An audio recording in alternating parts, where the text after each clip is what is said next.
Hi ನಮಸ್ತೆ ಎಲ್ಲರಿಗೂ Kannada study hub YouTube ಚಾನಲ್ಗೆ ಸ್ವಾಗತ. ಸೊ ಇವತ್ತಿನ ಸೆಷನಲ್ಲಿ ನಾವೇನು ನೋಡೋಣ ಅಂತ ಹೇಳಿದ್ರೆ, ಇಂದು ನಡೆದಿರ್ತಕ್ಕಂತಹ ಅಂದರೆ 12th ಮಾರ್ಚ್ ಫಸ್ಟ್ ಶಿಫ್ಟಲ್ಲಿ ನಡೆದಿರ್ತಕ್ಕಂತಹ RPF ಕಾನ್ಸ್ಟೇಬಲ್ ಪ್ರಶ್ನೆ ಪತ್ರಿಕೆ ಅನಾಲಿಸಿಸ್ನ ಮಾಡೋಣ, ಸರಿನಾ?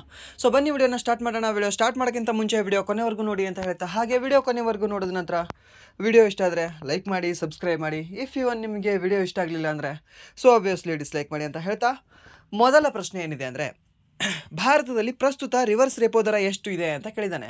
ಸೊ ನಿಮಗೆ ಆಲ್ರೆಡಿ ರಿವರ್ಸ್ ರೆಪೋ ದರ ಎಷ್ಟಿದೆ, ಹಾಗೆ ರೆಪೋ ದರ ಎಷ್ಟಿದೆ, MSP ಎಷ್ಟಿದೆ, ಮತ್ತು SDF ಎಷ್ಟಿದೆ, ಮತ್ತು ಕರೆಂಟ್ ರಿಸರ್ವ್ ರೇಷೋ ಎಷ್ಟಿದೆ, ಮತ್ತು ಬ್ಯಾಂಕ್ ರೇಟ್ ಎಷ್ಟಿದೆ ಎಲ್ಲವೂ ಕೂಡ ಹೇಳಿದ್ದೀನಿ, ಸರಿನಾ? ಸೊ ಅದ್ರ ಮೇಲಿನ ಪ್ರಶ್ನೆಗಳು ಕೇಳ್ತಾ ಇದ್ದಾನೆ. ಬ್ಯಾಂಕ್ ಮೇಲೆ ನಿಮಗೆ ಮಿನಿಮಮ್ ಅಂದರೂ ಒಂದು 6 ಪ್ರಶ್ನೆಗಳನ್ನು, 5ರಿಂದ 6 ಪ್ರಶ್ನೆಗಳನ್ನ ಕೇಳ್ತಾ ಇದ್ದಾನೆ ಪ್ರತಿ ಶಿಫ್ಟಲ್ಲೂ ಕೂಡ, ಸರಿನಾ? ಸೊ ಅದಕ್ಕೆ ನೀವು ಬ್ಯಾಂಕ್ ರಿಲೇಟೆಡ್ ಸ್ವಲ್ಪ ಓದ್ಕೊಂಡು ಹೋಗಬೇಕಾಗುತ್ತೆ, ಸರಿಯಾ? ಸ್ವಲ್ಪ ಓದ್ಕೊಂಡು ಹೋಗಿ. ಸೊ ಇನ್ನೊಂದು ಹೇಳಬೇಕಂದ್ರೆ, ಈ ಶಿಫ್ಟಲ್ಲೂ ಕೂಡ ನೀವು ಏನಾದರೂ ನಮ್ಮ ಅನಲೈಸಿಸ್ನ ನೀವು ನೋಡಿದರೆ ಮಿನಿಮಮ್ ಅಂದರೂ ನೀವು ಒಂದು 35 ಅಬೌವ್ನ ಮಾಡಿರ್ತೀರ. ಓಕೆ, ಮಿನಿಮಮ್ ಅಂದರೂ ನೀವು 35 ಅಬೌವ್ ಮಾಡಿರ್ತೀರ. ಯಾಕಂದರೆ ಅಷ್ಟು ಚೆನ್ನಾಗಿ ಬಂದಿದ್ದಾವೆ ಕ್ವಶನ್ಸ್. ನಾವು ಯಾವುದು ಅನಲೈಸಿಸ್ ಮಾಡ್ತಿದ್ವಿ, ಯಾವುದ್ರ ಬಗ್ಗೆ ನಾವು ಥಿಂಕ್ ಮಾಡ್ತಿದ್ದೀವಲ್ವಾ, ಸೊ ಸೇಮ್ ಅವನು ಕೂಡ ಅದೇ ರೀತಿ ಥಿಂಕ್ ಮಾಡಿದ್ದಾನೆ, ಅದೇ ರೀತಿ ಪ್ರಶ್ನೆಗಳನ್ನ ತೆಗೆದಿದ್ದಾನೆ ಎಕ್ಸಾಮಿನರ್, ಸರಿನಾ? ಸೊ ಇದು ನೆನಪಿರಲಿ ಅಂತ ಹೇಳ್ತಾ, ಮೊದಲ ಪ್ರಶ್ನೆ ಏನಿದೆ ಅಂದರೆ, ಭಾರತದಲ್ಲಿ ಪ್ರಸ್ತುತ ರಿವರ್ಸ್ ರೆಪೋ ದರ ಎಷ್ಟಿದೆ ಅಂತ ಕೇಳಿದ್ದಾನೆ. ಇವಾಗ ರೆಪೋ ರೇಟ್ ಅಂತ ಬರುತ್ತೆ, ಅದಾದ ನಂತರ ರಿವರ್ಸ್ ರೆಪೋ ರೇಟ್ ಅಂತ ಬರುತ್ತೆ. ಓಕೆ, ರಿವರ್ಸ್ ರೆಪೋ ರೇಟ್ ಅಂತ ಬರುತ್ತೆ. ಇವಾಗ ಪ್ರಸ್ತುತ ರೆಪೋ ರೇಟ್ ಎಷ್ಟಿದೆ ಅಂತ ಕೇಳಿದ್ರೆ 6.5 ಇತ್ತು. ಓಕೆ, ಯಾವಾಗ ಫೆಬ್ರವರಿ 7, 2025ಗಿಂತ ಹಿಂದೆ ಎಷ್ಟಿದೆ ಅಂದರೆ ನಿಮಗೆ 6.5 ಇದೆ. ಹಾಗೆ ಪ್ರಸ್ತುತ ಎಷ್ಟಿದೆ ಅಂದರೆ 6.25 ಇದೆ. ಯಾವುದು repo rate. Okay, repo rate ಏನಿದೆ ಅಂದರೆ ಪ್ರಸ್ತುತ 6.25 ಇದೆ. ಬಟ್ ನಿಮಗೆ ಅವ್ನು ಏನು ಕೇಳ್ತಾನೆ ಅಂದರೆ, ಜನವರಿ ಹಿಂದ್ಗಡೆ ಅಥವಾ ಡಿಸೆಂಬರಲ್ಲಿ ಅಥವಾ ಫೆಬ್ರವರಿ 7ಗಿಂತ ಹಿಂದೆ ಅಂತ ಕೇಳ್ತಾನೆ. ಸೊ ಅವಾಗ ನೀವು ಏನು ಹೇಳಬೇಕಾಗುತ್ತೆ ಅಂದರೆ 6.5 ಅಂತ ಹೇಳಬೇಕಾಗುತ್ತೆ. ಯಾವುದು ರೆಪೋ ರೇಟ್ ಇದು, ಸರಿನಾ? Repo rate. But reverse repo rate ಏನಿದೆ, reverse repo rate always repo ರೇಟ್ಗಿಂತ ಕಡಿಮೆನೇ ಇರುತ್ತೆ. ಓಕೆ, 3.5, ಸರಿಯಾ? ಸೊ 3.5 ಪ್ರಸ್ತುತ ಏನಿದೆ ಅಂದರೆ ರಿವರ್ಸ್ ರೆಪೋ ರೇಟ್ ಇದೆ. ಸೊ ಇದು ಚೇಂಜ್ ಆಗಿಲ್ಲ, ಪ್ರಸ್ತುತ ಎಲ್ಲವೂ ಕೂಡ ಚೇಂಜ್ ಆಗಿದ್ದಾವೆ. ಫೆಬ್ರವರಿ 7 ಏನು ಮಾಡಿದ್ದಾರೆ, ಫೆಬ್ರವರಿ 7, 2025ಗೆ ಎಲ್ಲ ರೇಟ್ಗಳನ್ನು ಸ್ವಲ್ಪ ಅದಲು ಬದಲು ಮಾಡಿದ್ದಾರೆ. ಓಕೆ, ಅದಲು ಬದಲು ಮಾಡಿದ್ದಾರೆ. ಬಟ್ ಅದಲು ಬದಲು ಮಾಡದೇ ಇರುವ ಸ್ಥಿರವಾಗಿ ಇರತಕ್ಕಂತಹ ಒಂದೇ ಒಂದು ರೇಟ್ ಯಾವುದು ಅಂದರೆ ನಿಮಗೆ ಈ ರಿವರ್ಸ್ ರೆಪೋ ರೇಟು. ಈ ರೀತಿ ಪ್ರಶ್ನೆಯನ್ನು ಕೇಳಿದ್ದ ನಿಮಗೆ, ಸರಿಯಾ? ಸೊ ಇವಾಗ ನಿಮಗೆ ರಿವರ್ಸ್ ರೆಪೋ ರೇಟ್ ಏನು ಮತ್ತು ರೆಪೋ ರೇಟ್ ಏನು ಅಂತ ಗೊತ್ತಾಗಬೇಕಲ್ವಾ? ಸೊ ಇವಾಗ ರೆಪೋ ರೇಟ್ ಏನು ಅಂದರೆ, ಇವಾಗ ಒಂದು RBI ಅನ್ನೋದು ಒಂದು ಬ್ಯಾಂಕ್ ಇದೆ, ಸರಿನಾ? ಸೆಂಟ್ರಲ್ ಬ್ಯಾಂಕ್ ಇದೆ ಇದು. ಓಕೆ, ಇದು ಸೆಂಟ್ರಲ್ ಮೀನ್ಸ್ ಏನು ಅಂದರೆ ನಮ್ಮ ಕೇಂದ್ರೀಯ ಬ್ಯಾಂಕು, ನಮ್ಮ ಭಾರತದ ರಾಷ್ಟ್ರೀಯ ಬ್ಯಾಂಕ್ ಯಾವುದು ಅಂದರೆ ಇದು RBI ಇದೆ, ರಿಸರ್ವ್ ಬ್ಯಾಂಕ್ ಆಫ್ ಇಂಡಿಯಾ. ಎಷ್ಟರಲ್ಲಿ ಸ್ಥಾಪನೆ ಆಗಿತ್ತು? ಏಪ್ರಿಲ್ 1, 1935 ಸ್ಥಾಪನೆ ಆಯಿತು. ಎಲ್ಲಿ ಬಾರ್ನ್ ಆಯ್ತಿದು? ಕಲ್ಕತ್ತಾದಲ್ಲಿ, ಸರಿನಾ? 2 ವರ್ಷ ಅಲ್ಲೇ ಅಂಬೆಗಾಲಿಟ್ಟು ಮುಂದೆ ನಡ್ಕೊಂಡು ತಲೆ ಬಂತು, ಮುಂಬೈಗೆ ಬಂತು. ಎಷ್ಟರಲ್ಲಿ? 1937ರಲ್ಲಿ, ಸರಿನಾ? ಸೊ ಟಿಲ್ ಟುಡೇ ಮುಂಬೈಯಲ್ಲೇ ಇದೆ, ಸರಿಯಾ? ಇದು ಕ್ಲಿಯರ್ ಇಲ್ಲಿ ನಿಮಗೆ. ಈ ಬ್ಯಾಂಕ್ ಏನು ಮಾಡುತ್ತೆ ಅಂದರೆ, ಇವಾಗ 12 ನ್ಯಾಷನಲೈಸ್ಡ್ ಬ್ಯಾಂಕ್ ಇದಾವಲ್ವಾ, ಲೈಕ್ ಇವಾಗ SBI ತಗೊಳ್ಳಿ, SBI ಮತ್ತು ಸೆಂಟ್ರಲ್ ಬ್ಯಾಂಕ್ ಆಫ್ ಇಂಡಿಯಾ ಮತ್ತು ಕೆನರಾ ಬ್ಯಾಂಕು ಮತ್ತು ಯೂನಿಯನ್ ಬ್ಯಾಂಕ್ ಅಂತ ಬರುತ್ತೆ, ಮತ್ತು ಬ್ಯಾಂಕ್ ಆಫ್ ಮಹಾರಾಷ್ಟ್ರ ಅಂತ ಬರುತ್ತೆ, ಸರಿನಾ? ಬ್ಯಾಂಕ್ ಆಫ್ ಮಹಾರಾಷ್ಟ್ರ ಅಂತ ಬರುತ್ತೆ, ಮತ್ತು ಪಂಜಾಬ್ ನ್ಯಾಷನಲ್ ಬ್ಯಾಂಕ್ ಅಂತ ಬರುತ್ತೆ, ಮತ್ತು ಯೂನಿಯನ್ ಬ್ಯಾಂಕ್ ಅಂತ ಬರುತ್ತೆ. ಈ ರೀತಿ 12 ನ್ಯಾಷನಲ್ ಬ್ಯಾಂಕ್ಗಳಿದ್ದಾವೆ. ಈ ಎಲ್ಲ ಬ್ಯಾಂಕ್ಗಳಿಗೂ ಕೂಡ, ಓಕೆ, ಜಸ್ಟ್ ಇಲ್ಲಿ RBI ಅಂತ ಬರೀತೀನಿ. ಇಲ್ಲಿ ಏನಂದರೆ ನಿಮಗೆ 12 ನ್ಯಾಷನಲೈಸ್ಡ್ ಬ್ಯಾಂಕು. ಸೊ ಈ RBI ಈ 12 ನ್ಯಾಷನಲೈಸ್ಡ್ ಬ್ಯಾಂಕ್ಗಳಿಗೆ ಸಾಲ ಕೊಡುತ್ತೆ. ಆ ಸಾಲ ಅಲ್ಪಾವಧಿಗೆ ಇದ್ದರೆ, ಓಕೆ, ಸರ್ಟನ್ ಒಂದು ಈ 5 ವರ್ಷಕ್ಕೆ, 10 ವರ್ಷಕ್ಕೆ, 4 ವರ್ಷಕ್ಕೆ ಹೀಗೆ ಅಲ್ಪಾವಧಿಗೆ ಇದ್ದರೆ ಅದಕ್ಕೆ ನಾವು ಏನಂತ ಕರಿತೀವಿ ಅಂದರೆ ರೆಪೋ ರೇಟ್ ಅಂತ ಕರಿತೀವಿ. ಓಕೆ, ರೆಪೋ ರೇಟ್ ಯಾರು ಕೊಡ್ತಾರೆ? ಈ RBI ಅವ್ರು ಕೊಡ್ತಾರೆ. ಯಾರಿಗೆ? ಈ 12 ನ್ಯಾಷನಲೈಸ್ಡ್ ಬ್ಯಾಂಕ್ಗಳಿಗೆ ಕೊಡ್ತಾರೆ, ಸರಿನಾ? ಈ ಕೆಳಗಡೆ ಏನು ಬ್ಯಾಂಕ್ ಇದಾವಲ್ಲ ಇವುಗಳಿಗೆ ಕೊಡ್ತಾರೆ ಸಾಲವಾಗಿನಾಗಿ. ಸೊ ಅಲ್ಪಾವಧಿಗೆ ಕೊಡ್ತಕ್ಕಂತಹ ಸಾಲಕ್ಕೆ ನಾವು ಏನಂತ ಕರಿತೀವಿ? ರೆಪೋ ರೇಟ್ ಅಂತ ಕರಿತೀವಿ. ಈ ರೆಪೋ ರೇಟ್ ಎಷ್ಟು ಬಡ್ಡಿಗೆ ಕೊಡ್ತಾರೆ ಅವರು ಅಂತ ಕೇಳಿದ್ರೆ 6.5ಗೆ ಕೊಡ್ತಾರೆ, ಸರಿನಾ? ಹಾಗೆ ಕೆಲವೊಂದು ಸರಿ RBIಗೆ ಎಂಥ ಸೌಕರ್ಯ ಆದರೂ ಅವನಿಗೂ ಕೂಡ ಒಂದು ಸರಿ ಕಡಿಮೆ ಬೀಳುತ್ತೆ ದುಡ್ಡು. ಓಕೆ, ಸೊ ಅದಕ್ಕೆ ಈ ಚಿಕ್ಕ ಬ್ಯಾಂಕ್ಗಳಿಂದ ಇವನು ಬಡ್ಡಿನ ತಗೋತಾನೆ, ಸರಿನಾ? ಸಾಲವನ್ನು ತಗೋತಾನೆ. ಯಾರು? ಈ RBI ಅನ್ನೋನು, ಸರಿನಾ? ಸೊ ಅವನು ಇವ್ರು ತೊಗೊಳೋದಕ್ಕೂ ಕೂಡ ಈ 12 ಬ್ಯಾಂಕ್ಗಳು ಸಾಲ ತೊಗೊಂಡ್ರು ಫಿಕ್ಸ್ ಮಾಡೋ ಯಾರು? ರೇಟ್ ಫಿಕ್ಸ್ ಮಾಡೋ ಯಾರು? ಇವನೇ RBIನೇ ಫಿಕ್ಸ್ ಮಾಡ್ತಾನೆ. ಬಟ್ ಈ 12 ನ್ಯಾಷನಲೈಸ್ಡ್ ಬ್ಯಾಂಕು ಈ ಬೇರೆ ಬ್ಯಾಂಕ್ಗಳಿಂದ ತಾನೇ ಸಾಲ ತೊಗೊಳಿದ್ರು ಕೂಡ ಸೇಮ್ ಹೆಂಗೆ ಮಾಡ್ತಾನೆ ಅಂದರೆ ಅವನೇ ಫಿಕ್ಸ್ ಮಾಡ್ತಾನೆ, ಇವ್ರು ಫಿಕ್ಸ್ ಮಾಡಲ್ಲ. ಓಕೆ, ಇವ್ರು ಫಿಕ್ಸ್ ಮಾಡಲ್ಲ, ಇವನೇ ಫಿಕ್ಸ್ ಮಾಡ್ತಾನೆ. ಸೊ ಅದಕ್ಕೆ ಏನಂತ ಕರಿತೀವಿ ಅಂದರೆ ನಾವು ರಿವರ್ಸ್ ರೆಪೋ ರೇಟ್ ಅಂತ ಕರಿತೀವಿ. ರಿವರ್ಸ್ ಅಂದರೆ ಏನು? ತಾನೇ ತೊಗೋತಿದ್ದಾನೆ ತಾನೇ ರಿವರ್ಸು. ಸೊ ಅದಕ್ಕೆ ರಿವರ್ಸ್ ರೆಪೋ ರೇಟ್ ಅಂತ ಕರಿತೀವಿ. ಸೊ ಅದು ನೋಡಿ ಎಷ್ಟು ಬುದ್ಧಿವಂತ ಇದ್ದಾನೆ. ತಾನು ಕೊಡುವಾಗ ಜಾಸ್ತಿ ಕೊಡ್ತಾನೆ, ಜಾಸ್ತಿ ಬಡ್ಡಿಯಲ್ಲಿ ಕೊಡ್ತಾನೆ 6.5ಅಲ್ಲಿ. ಬಟ್ ತಾನು ತೊಗೊಳ್ಳುವಾಗ ಜಸ್ಟ್ 3.5ಅಲ್ಲಿ ತೊಗೋತಾನೆ. ಬುದ್ಧಿವಂತ ತಾನೆ? ಸೊ RBI ಆಲ್ವೇಸ್ ಬುದ್ಧಿವಂತ ಇದೆ, ಸರಿಯಾ? ಸೊ ಇದೇನು ಪ್ರಿ ನಿಮಗೆ. ಆ್ಯಂಡ್ ದೆನ್ ನೆಕ್ಸ್ಟ್ ನಿಮಗೆ ಪ್ರಶ್ನೆ ಏನಿದೆ ಅಂದರೆ union public service commission of India ಯಾವ ಲೇಖನದಲ್ಲಿ ಹೇಳಲಾಗಿದೆ ಅಂತ ಕೇಳಿದೆ. ಓಕೆ, UPSC ಬಗ್ಗೆ ಯಾವ ಲೇಖನದಲ್ಲಿ ಹೇಳಲಾಗಿದೆ ಅಂತ ಕೇಳಿದ್ದಾನೆ. ಸರ್ UPSC ಬಗ್ಗೆ ಸಿಂಪಲ್ ಆಗಿದ್ದಾರೆ. ಎಷ್ಟನೇ ವಿಧಿಯಲ್ಲಿ? 315ನೇ ವಿಧಿಯಲ್ಲಿ ಹೇಳಲಾಗುತ್ತದೆ. ಓಕೆ, ಸೊ ಇವಾಗ ನೀವು ಪ್ರಶ್ನೆ ಹೀಗೆ ಕೇಳಬಹುದು, ಈ ಯೂನಿಯನ್ ಪಬ್ಲಿಕ್ ಸರ್ವಿಸ್ ಕಮಿಷನ್ದು ಅಧ್ಯಕ್ಷರ ಸ್ಥಾನದ ಬಗ್ಗೆ, ಹುದ್ದೆಯ ಬಗ್ಗೆ ಹೇಳುವ ವಿಧಿ ಯಾವುದು ಅಂತ ಕೇಳ್ಬೋದು ನಿಮಗೆ. ಏನಿಲ್ಲ, 316ನೇ ವಿಧಿ ಅದರ ಅಧ್ಯಕ್ಷರ ಸ್ಥಾನದ ಬಗ್ಗೆ ಹೇಳ್ತದೆ. ಹಾಗೆ ನಮ್ಮ KPSC ಇದೆಯಲ್ವಾ, ಸೊ KPSC ಅಧ್ಯಕ್ಷರ ಸ್ಥಾನದ ಬಗ್ಗೆ ಹೇಳುವ ವಿಧಿ ಯಾವುದು? ಇದೇ 316. ಹಾಗೆ ಈ ಮಹಾರಾಷ್ಟ್ರ ಪಬ್ಲಿಕ್ ಸರ್ವಿಸ್ ಕಮಿಷನ್ ಇದೆ ಅಲ್ವಾ, ಅದರ ಅಧ್ಯಕ್ಷರ ಬಗ್ಗೆ ಹೇಳುವ ವಿಧಿ ಯಾವುದು? ಇದೇ 316. ಮೀನ್ಸ್ UPSC ಆಗಲಿ ಮತ್ತು SPSC ಆಗಲಿ, ಸ್ಟೇಟ್ ಪಬ್ಲಿಕ್ ಸರ್ವಿಸ್ ಕಮಿಷನ್ಸ್ ಆಗಲಿ, ಮತ್ತು JPSC ಆಗಲಿ, ಜಾಯಿಂಟ್ ಪಬ್ಲಿಕ್ ಸರ್ವಿಸ್ ಕಮಿಷನ್ ಆಗಲಿ, ಆ ಎಲ್ಲದರದ್ದು ಅಧ್ಯಕ್ಷರು ಮತ್ತು ಸದಸ್ಯರ ಬಗ್ಗೆ ಹೇಳುವ ವಿಧಿ 316, ಸರಿನಾ? ಬಟ್ ಆ UPSC ಮತ್ತು ಆ KPSC SPSC ಅವ್ರ ಬಗ್ಗೆ ಹೇಳುವ ವಿಧಿ ಯಾವುದು? ಆ ಸಂಸ್ಥೆಯ ಬಗ್ಗೆ ಹೇಳುವ ವಿಧಿ ಯಾವುದು ಅಂದರೆ ನಿಮಗೆ 315, ಸರಿನಾ? ನೆನಪಿರಲಿ ಇದು ನಿಮಗೆ, ಸರಿನಾ? ಸೊ ಎಷ್ಟನೇ ಭಾಗದಲ್ಲಿ ಕಂಡುಬರ್ತದೆ ಈ UPSC ಅಂತ ಕೇಳಿದ್ರೆ ನಿಮಗೆ 14ನೇ ಭಾಗದಲ್ಲಿ UPSC ಬಗ್ಗೆ ಹೇಳಲಾಗಿದೆ, ಸಂವಿಧಾನದ 14ನೇ ಭಾಗದಲ್ಲಿ. ಸೊ ಹಾಗೆ UPSCಯನ್ನು ಮೊದಲು ಸ್ಥಾಪನೆ ಮಾಡಿದ್ದು ಯಾವಾಗ ಅಂತ ಕೇಳ್ತಾರೆ ನಿಮಗೆ. 1 ಅಕ್ಟೋಬರ್ 1926ರಲ್ಲಿ ಸ್ಥಾಪನೆ ಮಾಡಲಾಗ್ತದೆ, ಸರಿಯಾ? ಹಾಗೆ ಯೂನಿಯನ್ ಪಬ್ಲಿಕ್ ಸರ್ವಿಸ್ ಕಮಿಷನ್ ಆಗಿ ಸ್ಥಾಪನೆ ಮಾಡಲಾಯಿತು ಯಾವಾಗ? 1926 ಅಕ್ಟೋಬರ್ 1ರಂದು, ಸರಿನಾ? ನಂತರ ಇದನ್ನು ಭಾರತ ಸರ್ಕಾರ ಕಾಯ್ದೆ 1935 ಮೂಲಕ ಫೆಡರಲ್ ಪಬ್ಲಿಕ್ ಸರ್ವಿಸ್ ಕಮಿಷನ್ ಎಂದು ಮರು ಸಂಘಟಿಸಲಾಯಿತು, ಸರಿನಾ? ಮೊದಲು ಜಸ್ಟು UPSC ಅಂತ, okay, so public service commission ಅಂತ ಅಷ್ಟೇ ಮಾಡಿರ್ತಾರೆ. ನೆಕ್ಸ್ಟ್ ಏನು ಮಾಡ್ತಾರೆ ಅಂದರೆ ಫೆಡರಲ್ ಪಬ್ಲಿಕ್ ಸರ್ವಿಸ್ ಕಮಿಷನ್ ಅಂತ ಮಾಡ್ತಾರೆ. ಎಷ್ಟರಲ್ಲಿ? 1935ರಲ್ಲಿ, ಸರಿನಾ? ಸೊ ಇದು ಕೂಡ ನೆನಪಿರಲಿ. ಇದು ಮೊಟ್ಟ ಮೊದಲ ಬಾರಿಗೆ ಯಾವ ಕಾಯ್ದೆ ಮುಖಾಂತರ ಬಂದಿತ್ತು? ಇದು 1926ರಲ್ಲಿ 1919ರ ಮಾಂಟೆಗೋ ಚೆಮ್ಸ್ಫರ್ಡ್ ಕಾಯ್ದೆಯ ಮುಖಾಂತರ ಬಂದಿತ್ತು. ಸೆಕೆಂಡ್ ನಿಮಗೆ ಫೆಡರಲ್ ಪಬ್ಲಿಕ್ ಸರ್ವಿಸ್ ಕಮಿಷನ್ ಬಂದಿರೋದು ಯಾವಾಗ ಅಂದರೆ 1935ರ ಕಾಯ್ದೆಯ ಪ್ರಕಾರ, ಸರಿನಾ? ಎರಡು ನೆನಪಿರಲಿ ನಿಮಗೆ. ಹಾಗೆ ಅದರ ಹೆಸರನ್ನು ಇಂದಿನ ಯೂನಿಯನ್ ಪಬ್ಲಿಕ್ ಸರ್ವಿಸ್ ಕಮಿಷನ್ ಎಂದು ಬದಲಾಯಿಸಲಾಯಿತು. ಓಕೆ, ಇವಾಗ ಪ್ರಸ್ತುತ ಏನಾಗಿದೆ ಅಂದರೆ ಅದು ಯೂನಿಯನ್ ಪಬ್ಲಿಕ್ ಸರ್ವಿಸ್ ಕಮಿಷನ್ ಆಗಿದೆ, ಸರಿನಾ? ನೆನಪಿರಲಿ. ಮೊಟ್ಟ ಮೊದಲು ಬಂದದ್ದು 1926ರಲ್ಲಿ ಪಬ್ಲಿಕ್ ಸರ್ವಿಸ್ ಕಮಿಷನ್ ಮಾತ್ರ, ಮೀನ್ಸ್ 1919ರ ಕಾಯ್ದೆಯ ಮುಖಾಂತರ ಪಬ್ಲಿಕ್ ಸರ್ವಿಸ್ ಕಮಿಷನ್ ಮಾತ್ರ. ಓಕೆ, ನೆಕ್ಸ್ಟ್ 1935ರಲ್ಲಿ ನಿಮಗೆ ಆ ಕಾಯ್ದೆ ಮುಖಾಂತರ ಫೆಡರಲ್ ಪಬ್ಲಿಕ್ ಸರ್ವಿಸ್ ಕಮಿಷನ್ ಬರ್ತದೆ. ಹಾಗೆ ಪ್ರಸ್ತುತ ಏನಿದೆ? ಯೂನಿಯನ್ ಪಬ್ಲಿಕ್ ಸರ್ವಿಸ್ ಕಮಿಷನ್ ಇದೆ. ಓಕೆ, ನೆನಪಿರಲಿ, 3 ಕೂಡ ನೆನಪಿರಲಿ ನಿಮಗೆ. ಆ್ಯಂಡ್ ದೆನ್ ನೆಕ್ಸ್ಟ್ ಪ್ರಶ್ನೆ ಏನಿದೆ ಅಂದರೆ ಸಂವಿಧಾನದ ಯಾವ ತಿದ್ದುಪಡಿಯಲ್ಲಿ ಮತದಾನದ ವಯಸ್ಸನ್ನು 21ರಿಂದ 18ಕ್ಕೆ ಇಳಿಸಲಾಯಿತು? ಸೊ ಇವಾಗ 3 ಪ್ರಶ್ನೆ ಏನು ನೋಡಿದ್ವಿ, ಈ 3 ಪ್ರಶ್ನೆಗಳು ರಿಪೀಟ್ ಆಗಿದ್ದಾವೆ ಅಲ್ವಾ? ಆಲ್ರೆಡಿ ಎಕ್ಸ್ಪ್ಲೇನ್ ಮಾಡಿದ್ದೀವಿ. ಈ ಪ್ರಶ್ನೆ ರಿಪೀಟ್ ಆಗಿಲ್ಲ, ಬಟ್ ಇದನ್ನು ನಾನು ಎಕ್ಸ್ಟ್ರಾ ಎಡಿಷನಲ್ ಇನ್ಫಾರ್ಮೇಷನ್ ಹೇಳುವಾಗ ಹೇಳಿಲ್ವಾ ಇದನ್ನು? ಓಕೆ, ಸೊ 21ರಿಂದ ಮೀನ್ಸ್ ಅವಾಗ ಡಿಗ್ರಿ ಮುಗಿದ ಮೇಲೆ ನಿಮಗೆ ಬುದ್ಧಿ ಬಂದಿದೆ ಅಂತ ನಿಮಗೆ ಓಟ್ ಹಾಕೋಕ್ಕೆ ವೋಟರ್ ID ಕೊಡ್ತಿದ್ರು. ಬಟ್ ಇವಾಗ PUC ಮುಗಿದ ನಂತರನೇ ನಿಮಗೆ ಬುದ್ಧಿ ಬಂದಿದೆ ಅಂತ ಓಟ್ ಹಾಕೋಕ್ಕೆ ವೋಟರ್ ID ಕೊಡ್ತಿದ್ದಾರೆ ಅಂತ ಹೇಳಿದೆ ಅಲ್ವಾ? ಸೊ ಎಷ್ಟರಲ್ಲಿ ಬಂದಿದೆ ಇದು? 61ನೇ ತಿದ್ದುಪಡಿ 1988ರಲ್ಲಿ ಬಂದಿದೆ. ಸರ್ 88 ಸರ್ 89ರಲ್ಲಿ ಓದಿದ್ವಿ ಸರ್ ನಾವು ಅಂತ ಕೆಲವರು ಹೇಳ್ಬೋದು. ಹೌದು ಸರ್, ಕಾಯ್ದೆ ಬಂದಿರೋದು 88ರಲ್ಲಿ. ಬಟ್ ಮೊಟ್ಟ ಮೊದಲ ಬಾರಿಗೆ ಇದು ಎಲೆಕ್ಷನ್, ಯಾವ ಎಲೆಕ್ಷನಲ್ಲಿ ಇದು ಇಂಪ್ಲಿಮೆಂಟ್ ಆಯಿತು ಅಂತ ಕೇಳಿದ್ರೆ 1989ರ ಎಲೆಕ್ಷನಲ್ಲಿ ಇಂಪ್ಲಿಮೆಂಟ್ ಆಗುತ್ತೆ ಇದು, ಸರಿನಾ? ಯಾಕಂದರೆ 89ರಲ್ಲಿ ಎಲೆಕ್ಷನ್ ನಡೆದಿರ್ತದೆ, ಸರಿಯಾ? ಇದು ಕ್ಲಿಯರ್ ಇರಲಿ ನಿಮಗೆ. ಆ್ಯಂಡ್ ದೆನ್ ಯಾರು ಮಾಡಿರ್ತಾರೆ ಇದನ್ನು? ರಾಜೀವ್ ಗಾಂಧಿ ಸರ್ಕಾರ ಮಾಡಿರ್ತದೆ, ಸರಿನಾ? ಸೊ 21ರಿಂದ 18 ವರ್ಷಕ್ಕೆ ಇಳಿಸಿದವರು ಯಾರು ಅಂದರೆ ನಿಮಗೆ ರಾಜೀವ್ ಗಾಂಧಿಯವರ ಸರ್ಕಾರ. ಆ್ಯಂಡ್ ದೆನ್ ನೆಕ್ಸ್ಟ್ ಪ್ರಶ್ನೆ ಏನಿದೆ ಅಂದರೆ ನಿಮಗೆ, ನೆಕ್ಸ್ಟ್ ಪ್ರಶ್ನೆ ಎಲ್ಲ ಇನ್ನೂ 3 ತಿದ್ದುಪಡಿಗಳನ್ನು ಹಾಕಿದ್ದೀವಿ ಇಲ್ಲಿ. ಓಕೆ, ಯಾವ್ಯಾವ ತಿದ್ದುಪಡಿ ಅಂದರೆ ಒಂದು 56ನೇ ತಿದ್ದುಪಡಿ ಎದ್ರ ಬಗ್ಗೆ ಹೇಳ್ತದೆ? ಗೋವಾ ರಾಜ್ಯದ ರಚನೆಯ ಸಕ್ರಿಯಗೊಳಿಸಲು ಪರಿವರ್ತನೆಯ ನಿಬಂಧನೆಯೊಂದಿಗೆ ವ್ಯವಹರಿಸುತ್ತದೆ. ಓಕೆ, ಗೋವಾ ರಾಜ್ಯದ ರಚನೆಯ ಬಗ್ಗೆ ಹೇಳುವ ವಿಧಿ ಯಾವುದು ಅಂದರೆ ನಿಮಗೆ 56ನೇ ವಿಧಿ ಏನಿದೆ ಅಲ್ವಾ, 56ನೇ ತಿದ್ದುಪಡಿ ನಿಮಗೆ ಗೋವಾ ರಾಜ್ಯದ ರಚನೆಯ ಬಗ್ಗೆ ಹೇಳುತ್ತೆ. ಓಕೆ, ಗೋವಾ ರಾಜ್ಯದ ರಚನೆಯ ಬಗ್ಗೆ ಹೇಳುತ್ತೆ, ನೆನಪಿರ್ರಿ ಇದು ನಿಮಗೆ 56ನೇದು. ಹಾಗೆ 65ನೇದು ನಿಮಗೆ ಪರಿಶಿಷ್ಟ ಜಾತಿಗಳು ಮತ್ತು ಪರಿಶಿಷ್ಟ ಪಂಗಡಗಳ ರಾಷ್ಟ್ರೀಯ ಆಯೋಗದ ಸಂವಿಧಾನ ಮತ್ತು ಅದರ ಶಾಸನಬದ್ಧ ಅಧಿಕಾರಗಳೊಂದಿಗೆ ವ್ಯವಹಾರ ಮಾಡುತ್ತದೆ. ಸರ್ 89 ಅಂತ ಕೆಲವೊಬ್ಬರು ಹೇಳ್ಬೋದು, ಸರಿನಾ? ಸೊ ಅದು ಕೂಡ 89 ಏನು ಅಂದರೆ ಮಂಡಳಿ ಸ್ಥಾಪನೆ ಮಾಡಲಿಕ್ಕೆ ಅದು ಅನುಕೂಲ ಮಾಡ್ತದೆ. ಓಕೆ, ಈ SC STದು ಸಪ್ರೇಟ್ ಮಾಡ್ತದೆ, ಎರಡನ್ನೂ ಕೂಡ 2003ರಲ್ಲಿ, ಸರಿ, 2004ರಲ್ಲಿ. ಆ್ಯಂಡ್ ದೆನ್ 70ನೇ ತಿದ್ದುಪಡಿ ಏನು ಹೇಳ್ತದೆ ನಿಮಗೆ? ರಾಷ್ಟ್ರಪತಿ ಚುನಾವಣೆಯ ಕ್ಷೇತ್ರಗಳಲ್ಲಿ ರಾಷ್ಟ್ರ ರಾಜಧಾನಿ ದೆಹಲಿ, ಪಾಂಡಿಚೇರಿ ಕೇಂದ್ರಾಡಳಿತ ಪ್ರದೇಶಗಳನ್ನು ಒಳಗೊಂಡಿದೆ.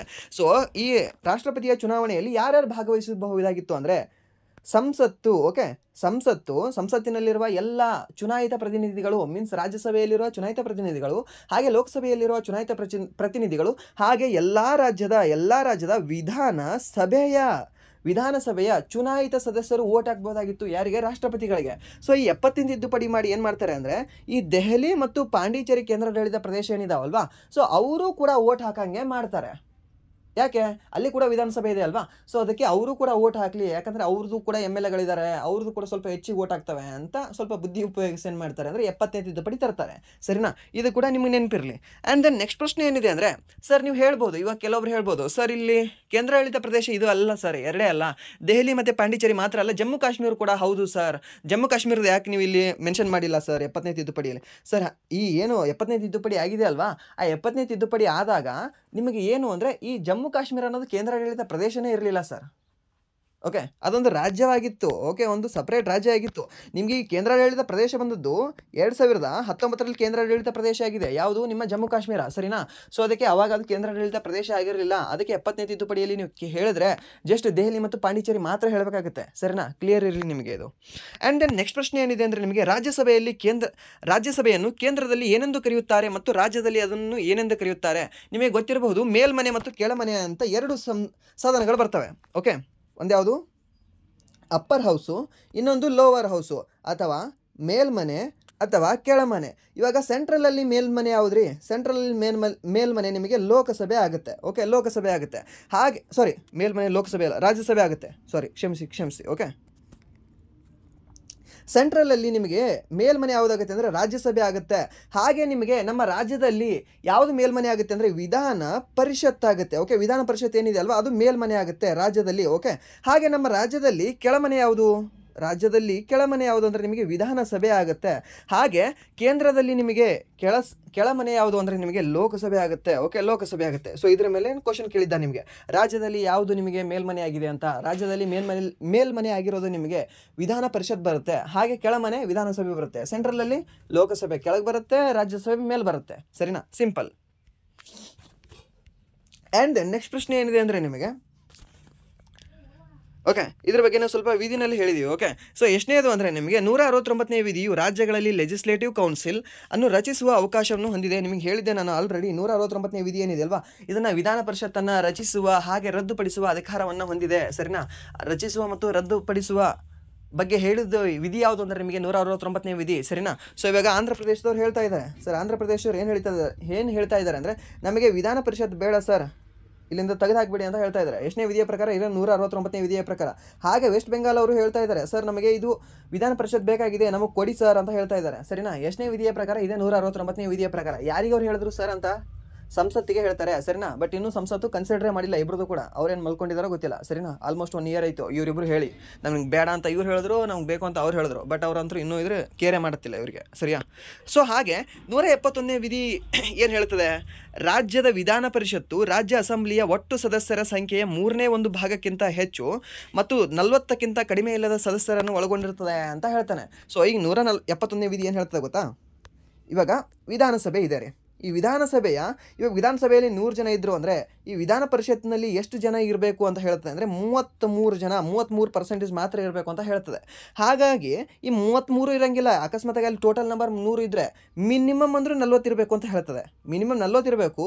ಮ್ಯಾಕ್ಸಿಮಮ್ ಎಷ್ಟು ಇರಬೇಕು ಅಂದರೆ 33% ಮಾತ್ರ ಇರಬೇಕು. ಸರ್ ಎಕ್ಸಾಂಪಲ್ ಕೊಡ್ಬೋದಾ? ಓಕೆ, ಕೊಡ್ಬೋದಲ್ಲ. ಓಕೆ, ಇವಾಗ ನಮ್ಮ ರಾಜ್ಯದಲ್ಲಿ ವಿಧಾನಸಭೆಯಲ್ಲಿ ಎಷ್ಟು ಮೆಂಬರ್ ಸೀಟ್ಗಳಿದ್ದಾವೆ?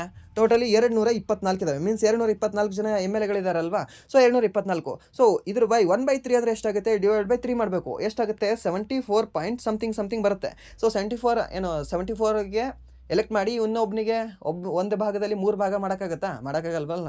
ಸೊ ಅದಕ್ಕೆ 75 ವ್ಯಕ್ತಿಗಳನ್ನು ನಾವು ಆರಿಸ್ತಿರ್ತೀವಿ. ಓಕೆ, ಎಲ್ಲಿ? ನಮ್ಮ ವಿಧಾನ ಪರಿಷತ್ತಲ್ಲಿ 75 ವ್ಯಕ್ತಿಗಳಿದ್ದಾರೆ ಪ್ರೆಸೆಂಟ್ಲಿ.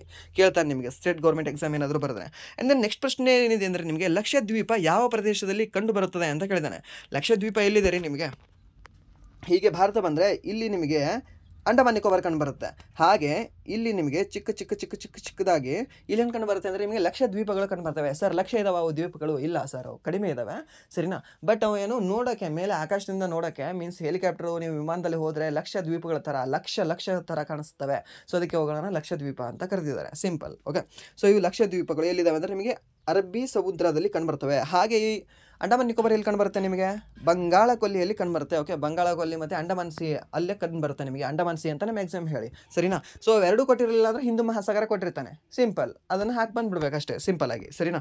ಸೊ ಇದು ನೆನ್ಪಿಟ್ಕೊಳ್ಳಿ. ಹಾಗೆ ಇದು ಲಕ್ಷದ್ವೀಪ ಯಾವ ಒಂದು ರಾಜ್ಯಕ್ಕೆ ಸಮೀಪ ಇದೆ ಅಂತ ಕೇಳ್ತಾನೆ ನಿಮಗೆ. ಓಕೆ, ಈ ಲಕ್ಷದ್ವೀಪ ಏನಿದೆ ಅಲ್ವಾ, ಇದು ಯಾವ ರಾಜ್ಯಕ್ಕೆ ಸಮೀಪ ಇದೆ ಅಂದರೆ ನಿಮಗೆ ಕೇರಳಕ್ಕೆ ಸಮೀಪ ಇದೆ. ಓಕೆ, ಕೇರಳಕ್ಕೆ ಸಮೀಪ ಇದೆ. ಸೊ ಸಿಂಪಲ್ ಕ್ವಶನ್, ಭಾಳ ಅಂದ್ರೆ ಭಾಳ ಈಸಿ ಬಂದಿದ್ದಾವೆ ಈ ಶಿಫ್ಟಲ್ಲಿ. ನಾನು ನಿನ್ನೆ ಕೂಡ ನಿಮ್ಗೆ ಫಸ್ಟ್ ಶಿಫ್ಟಲ್ಲಿ ಹೇಳಿದೆ. ಮೇ ಬಿ ನನಗೆ ಹೆಂಗೆ ಅನಿಸ್ತು ಗೊತ್ತಾ, ಈ ಕ್ವಶನ್ ನೋಡುವಾಗ ಫಸ್ಟ್ ಶಿಫ್ಟಲ್ಲಿ ಎಲ್ಲರೂ ಸ್ವಲ್ಪ ಬೆಳಗ್ಗೆ ಎದ್ದು ಹಿಂದಿನ ದಿನವೇ ಎಕ್ಸಾಮ್ ಹಾಲ್ಗೆ ರೀಚ್ ಆಗಿ ಅಲ್ಲೇ ಒಂದು ರೂಮ್ಗೆ ಮಾಡಿಕೊಂಡು ಎಲ್ಲೋ ಹೋಟೆಲಲ್ಲಿ ಇರ್ತಾರೆ ಕೆಲವೊಬ್ಬರು, ಅಥವಾ ರೈಲ್ವೆ ಸ್ಟೇಷನಲ್ಲಿ ಇರ್ತಾರೆ, ಭಾಳ ಕಷ್ಟಪಟ್ಟಿರ್ತಾರೆ ಅಂತ ಫಸ್ಟ್ ಶಿಫ್ಟ್ ಅವ್ರಿಗೆ ಏನು ಮಾಡ್ತಿದ್ದಾನೆ ಅಂದರೆ ಈಸಿ ಕ್ವಶನ್ ಕೊಡ್ತಿದ್ದಾನೇನೋ ಅನಿಸ್ಬಿಟ್ಟಿದೆ ನನಗಂತರೂ. ಓಕೆ, ಯಾಕಂದರೆ ಫಸ್ಟ್ ಶಿಫ್ಟ್ ಆಲ್ವೇಸ್ ಈಸಿ ಬರ್ತಾ ಇದ್ದಾವೆ. ಸೆಕೆಂಡ್ ಶಿಫ್ಟ್ ಏನಿದೆಯಲ್ವಾ, ಸೆಕೆಂಡ್ ಶಿಫ್ಟು ಮತ್ತು ಥರ್ಡ್ ಶಿಫ್ಟು ಸ್ವಲ್ಪ ಅದರಲ್ಲಿ ಸ್ವಲ್ಪ ಕ್ರಿಟಿಕ್ ಕೇಳ್ತಿದ್ದಾನೆ ಅಷ್ಟೇ. ಓಕೆ, ಅಂದರೆ ಅಷ್ಟು ಟಫ್ ಅಂತ ಏನಿಲ್ಲ, ಬಟ್ ಫಸ್ಟ್ ಶಿಫ್ಟಿಗೆ ಕಂಪೇರ್ ಮಾಡಿದ್ರೆ ಟಫ್ ಅಂತ ಹೇಳ್ಬೋದು. ಬಟ್ ಫಸ್ಟ್ ಶಿಫ್ಟ್ ಹೆಂಗಂದರೆ ನಾವು ಏನೇನು ಯೋಚನೆ ಮಾಡ್ತಿದ್ವಿ ಅವೇ ಬರ್ತಿದ್ದಾವೆ ರೀ ಕ್ವಶನ್ಗಳನ್ನು. ನನಗೆ ಅದು ಖುಷಿ ಆಗ್ತಿದೆ ಫಸ್ಟ್ ಶಿಫ್ಟ್ ಅವ್ರಿಗೆ. ಓಕೆ, ಅಷ್ಟೇ ಸರ್, ನಾವು ಕೂಡ ಬೇಗ ಹೋಗಿ ಎದ್ದು ಕೊಡ್ತೀವಿ, ಬಟ್ ನಿಮ್ಮ ಫಸ್ಟ್ ಶಿಫ್ಟ್ ಇಲ್ಲ ಅಲ್ವಾ, ಅಷ್ಟೇ. ಸೊ ಇಲ್ಲಿ ನೆಕ್ಸ್ಟ್ ಪ್ರಶ್ನೆ ಏನಿದೆ ಅಂದರೆ, ಕಾಂಗ್ರೆಸ್ ಪಕ್ಷವು ಯಾವ ದಿನವನ್ನು ಪೂರ್ಣ ಸ್ವರಾಜ್ ದಿವಸ ಎಂದು ಆಚರಿಸಿತು? ಸಿಂಪಲ್ ಕ್ವಶನ್ ಅಲ್ವಾ ಇದು. ಯಾವ ದಿನವನ್ನು ಆಚರಣೆ ಮಾಡಲಾಗ್ತದೆ? ನಮ್ಮ ಗಣರಾಜ್ಯ ದಿನ ಯಾವುದು ನಿಮಗೆ? ಜನವರಿ 26.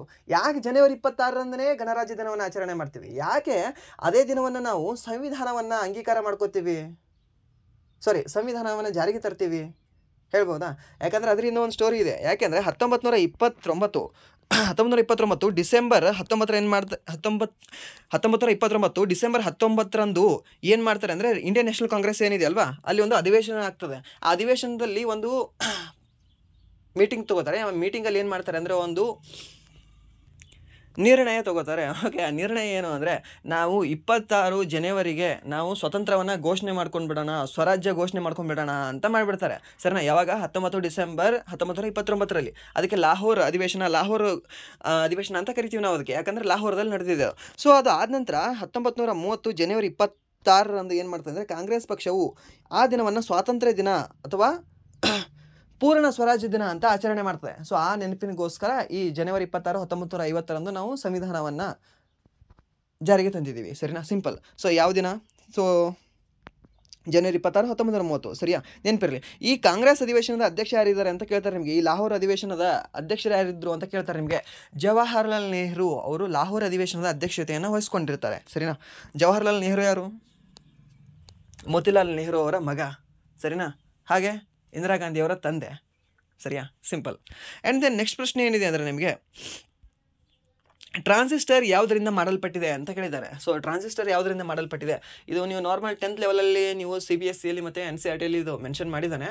ಇಲ್ಲ ಅಂತಂದರೆ ನೀವು ಸೆಕೆಂಡ್ PUC ಓದಿದ್ರೆ ಅಂದರೆ ನಮ್ಮ ಸ್ಟೇಟ್ ಗೌರ್ಮೆಂಟ್ ಎಕ್ಸಾಮ್ದು, ಸೊ ಅಲ್ಲಿ ಕೂಡ ಇದು ನಿಮಗೆ ಗೊತ್ತಿರುತ್ತೆ ಟ್ರಾನ್ಸಿಸ್ಟರ್ ಏನು ಅಂತ. ಓಕೆ, ಸೊ ಟ್ರಾನ್ಸಿಸ್ಟರ್ ಯಾವುದರಿಂದ ಮಾಡಲ್ಪಟ್ಟಿದೆ ಅಂತ ಕೇಳಿದ್ರೆ ಡೋಪ್ಡ್ ಸೆಮಿಕಂಡಕ್ಟರಿಂದ ಮಾಡಲ್ಪಟ್ಟಿರುತ್ತೆ. ಸೊ ನಿಮಗೆ ಯಾವುದೇ ಇವು ಟ್ರಾನ್ಸಿಸ್ಟರ್ ಆಗಲಿ ಇವೇನೇನು ಬರ್ತಾವೆ ಗೊತ್ತಾ ನಿಮ್ಮ ಎಲೆಕ್ಟ್ರಾನಿಕ್ಸ್ ಐಟಮಲ್ಲಿ, ಸೊ ಅವೆಲ್ಲವೂ ಕೂಡ ನಿಮಗೆ ಮ್ಯಾಕ್ಸಿಮಮ್ 99% ಎದರಿಂದ ಮಾಡಲ್ಪಟ್ಟಿರುತ್ತೆ ಅಂದರೆ ಸೆಮಿಕಂಡಕ್ಟರ್ ಡಿವೈಸ್ಗಳಿಂದಲೇ ಮಾಡಲ್ಪಟ್ಟಿರುತ್ತೆ. ಓಕೆ, ಸೊ ಇದು ಸ್ಪೆಷಲಿ ಹೇಳಬೇಕಂದ್ರೆ ಡೋಪ್ಡ್ ಸೆಮಿಕಂಡಕ್ಟರಿಂದ ಮಾಡಲ್ಪಟ್ಟಿದೆ ಯಾವುದು ಟ್ರಾನ್ಸಿಸ್ಟರ್ ಅನ್ನೋದು, ಸರಿನಾ? ಸೊ ಅರೆವಾಹಕ ವಸ್ತುಗಳಿಂದ ಸೆಮಿಕಂಡಕ್ಟರಿಂದ ಮಾಡಲ್ಪಟ್ಟಿದೆ.